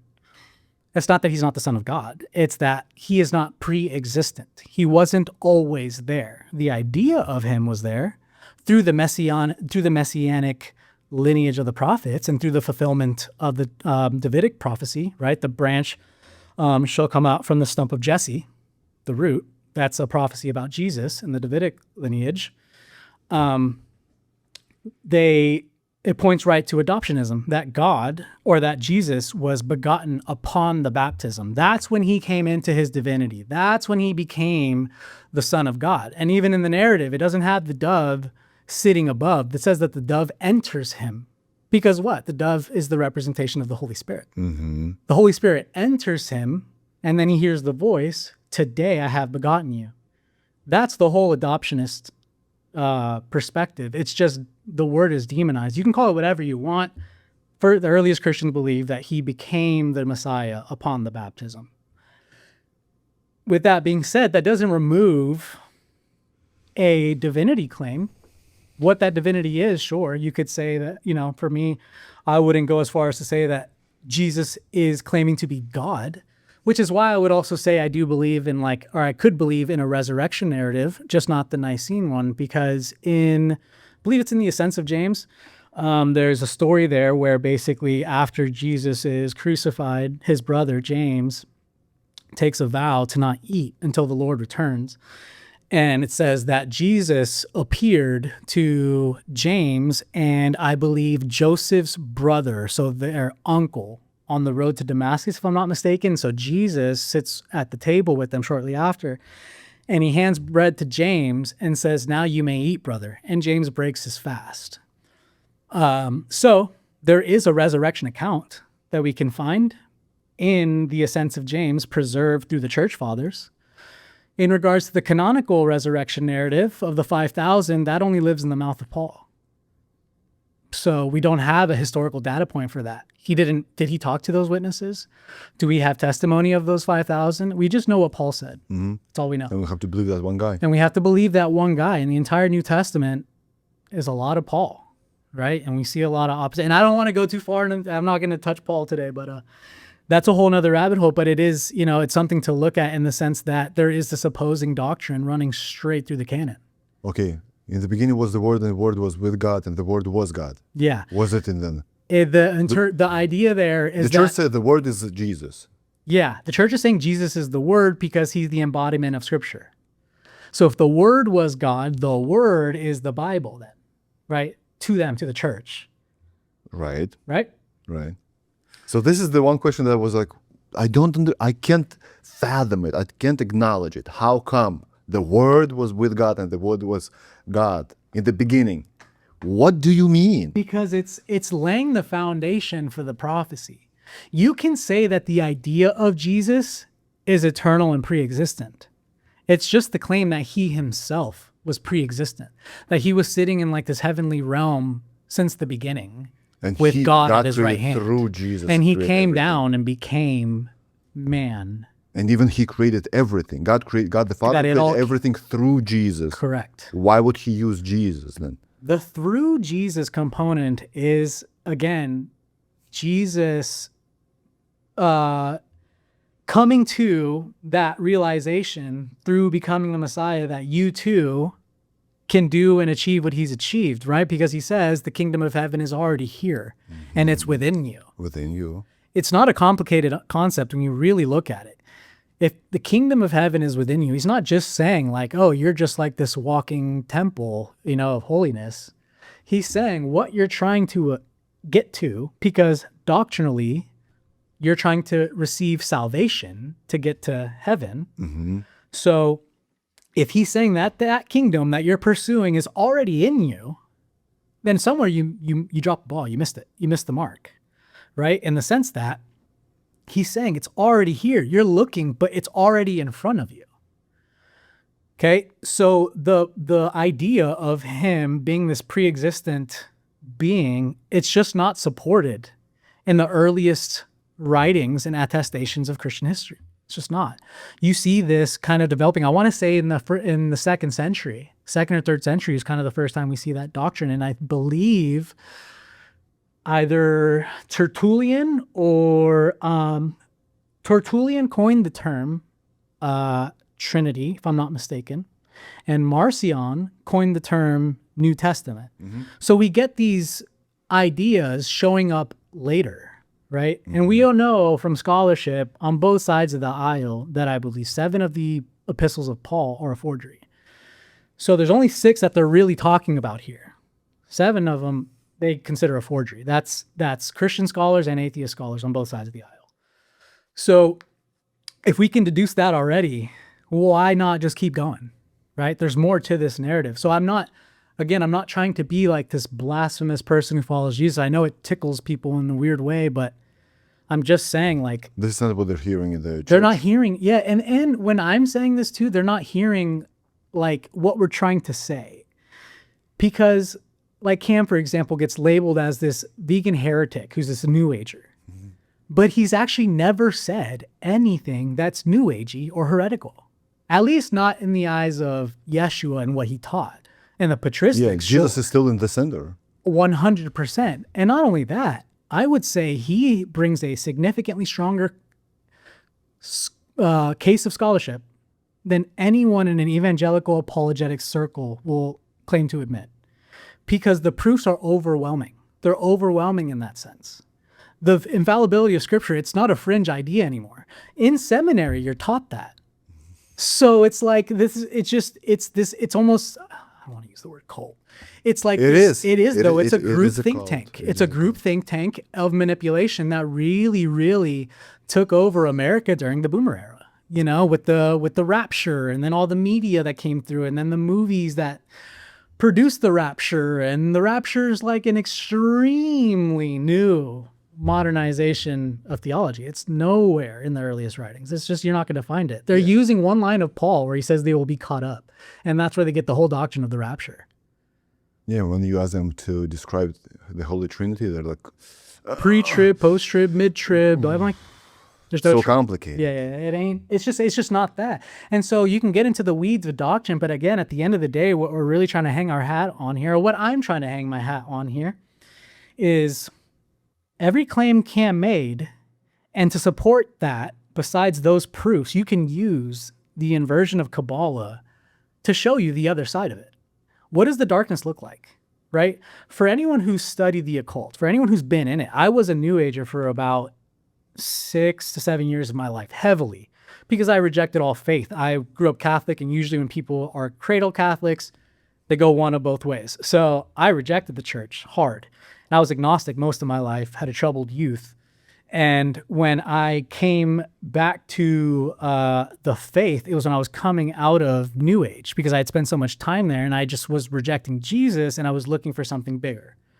And so the New Age component was kind of what gave me that insight into what it is that we're looking at now, right? Because it's an actual practice that you can look at in the writing. So I'm researching this stuff before I think it's demonic. Keep in mind, this is just like cool, right? I'm learning about all these practices and laws, and, you know, and I'm like, this is some hidden knowledge that like people really need to get turned on to. I'm like, these guys are, they're missing it. You get to the end of that rodeo and it just leaves you more confused than when you started, you know? I've seen so many people come out of that world and find Jesus. And this podcast is gonna create even more confusion, because let's say people are watching, they're evangelical Christians, or they go to the church and they listen to their pastor, right? And the Bible is infallible, but then they watched 1 or even 2 episodes of me with Cam. It's like, wait a minute, so he proves his points, right? Then you come along and you prove your points too. So maybe Bible is fallible. Then they on Sunday they go to the church and they hear the other side. No, the word of God cannot be corrupted and has never been corrupted. And there's this thing in their heads like, what should I believe in then? And I always say, Jesus is the center. You might question every other narrative, but you can. I would even say, I suggest you question the Jesus narrative, but his teachings, his teachings. Even if he was a made-up character like Harry Potter, his teachings is the one that will save the world. Amen. Love your neighbor. As you love yourself. Full stop. He literally summarized the whole law in that sentence. Right. It's that simple. And no this is sacrifices, no tithing, no buying, selling. Love your neighbor and love your creator. Love it, brother. I love it. It's Dot. And he Period. made it so evident. Go and learn what this means. I desire mercy, not sacrifice. Right. They make it so obvious to a point where you start to, like, I had to ask myself, how much in this cognitive dissonance was I operating in? Because it's, And you probably still are. brother, Just Cam sold me on this without the patristics. Just using the canon. We can prove this just using the canon. That's why it's such a powerful case.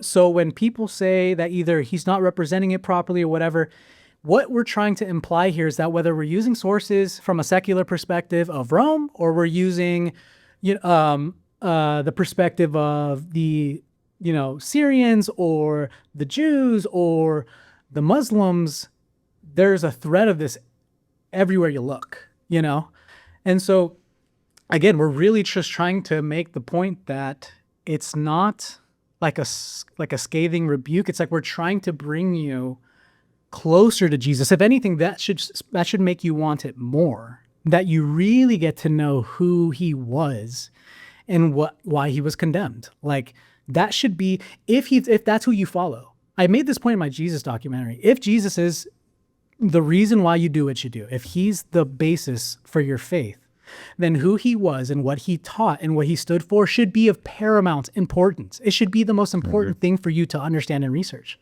And if it's not, ask yourself, why? What doctrine are you putting over the truth of Yeshua? Because if it's eating flesh, if that's the thing you're going to say, oh, I could never stop eating flesh. You're putting the consumption of flesh in, unfortunately, in harsh terms, above Yeshua. That's something you won't let. If you get insurmountable evidence that he clearly was against eating flesh, and you still say, I don't know, it's like you got to start having an inward self-reflection and be like, what is it that's keeping me from receiving this? Are you really genuinely open to it? Because that's what I had to do. To sit in front of someone and basically for 4 hours tell me everything I've known is inverted. It's like, but bro, it's eating meat or not is one. But Jesus even saying, if you put your father and mother and your kids above me, then you're not going to heaven. It's not that it's putting him above him. It's that you're. If you choose, how did he say? It's above his teachings. Okay, because we have. What's the quote? Jesus said, if you put your kids above me, you're not going to heaven. Give me a verse in the gospel. Because this was one of the hardest verses for me to understand. But then I realized one thing. Children can, first of all, they can grow up and say, I'm not talking to you because of this and that, because of the politics, etc. So I lose my kids even though they're alive, right? Mm-hmm. But I will never lose Jesus. My wife can leave me. My wife can die. My wife can do this and that. So I will not have her right next to me. He who loves father or mother more than me is not worthy of me. And he who loves son or daughter more than me is not worthy of me. Mm-hmm. Not worthy of me going to heaven. I'm pretty sure in the etymology, when you see believe in me, it actually renders to like obey me, follow me. Okay, in that sense, it's not Jesus claiming divinity. He's saying, obey what I agree. Yeah, this is what I'm saying. Right, correct. Not his divinity, right? Correct. And so that part right there, I think it's also speaking to the context of the time, right? What he's bringing is going to cause division in the family dynamics. Yes. Because how important is faith to the Jewish people? So he's saying, I'm going to cause a divide whether you want it or not, because of what I'm coming against, which is the blood cult. Okay. And so at this time, you for sure have people condemning their own parents or kids out of blasphemy. In Matthew 24, he says, in those times, children are going to be Correct. against their parents. People will, because in the evangelical circles, people will perceive that as like down the road, like Jesus is prophesying about like us right now. He's talking about right now, like in that era. You know, he's speaking to what's happening in the moment. A lot of times he's speaking to what's happening in the moment. And that's important context because we've been given it to like Jesus in that canon. He's talking to you. This was made for you. It's very, I mean, I get the concept, but like no, he's showing the way for everyone to follow, but it's not a personal, you know? So you are embodying that through the experience we're seeing in that, but it's not like that was written in the idea of, you know, Apollo and Christian in 2026. So, and that matters, right? And you look at the etymology of these words and it makes just a small little adjustment, changes the whole word of a meaning, you know? So Christian, I know you got a new YouTube channel. Yes. And when this video comes out, you're going to have some bombs on the channel, right? Yeah. Guys, so the link is going to be in the description below. Follow Christian Florez first of all, on Instagram. As you've seen, there are multiple interesting real short clips that you're going to enjoy. And follow him, subscribe to his YouTube channel. Thank you for coming. Thank you for confirming that Jesus is the center of everything and we should focus on Jesus. We should know what is darkness, but we should focus mostly on Jesus. God bless you. I know you've got lots of kids, maybe a couple more. Dude, don't speak that evil on me, Ricky Bobby. I'm going to cap it out at floor for sure. God bless you. God bless all your kids, your family, your wife, everyone you know. And thank you for doing what you're doing. Back at you, brother. Thanks for having me. We're good? Yeah. From the bottom of my heart, I would love to say thank you for watching this entire episode till the very end. Be sure to subscribe to this channel, like this video, and click here or here and watch another great episode. God bless you.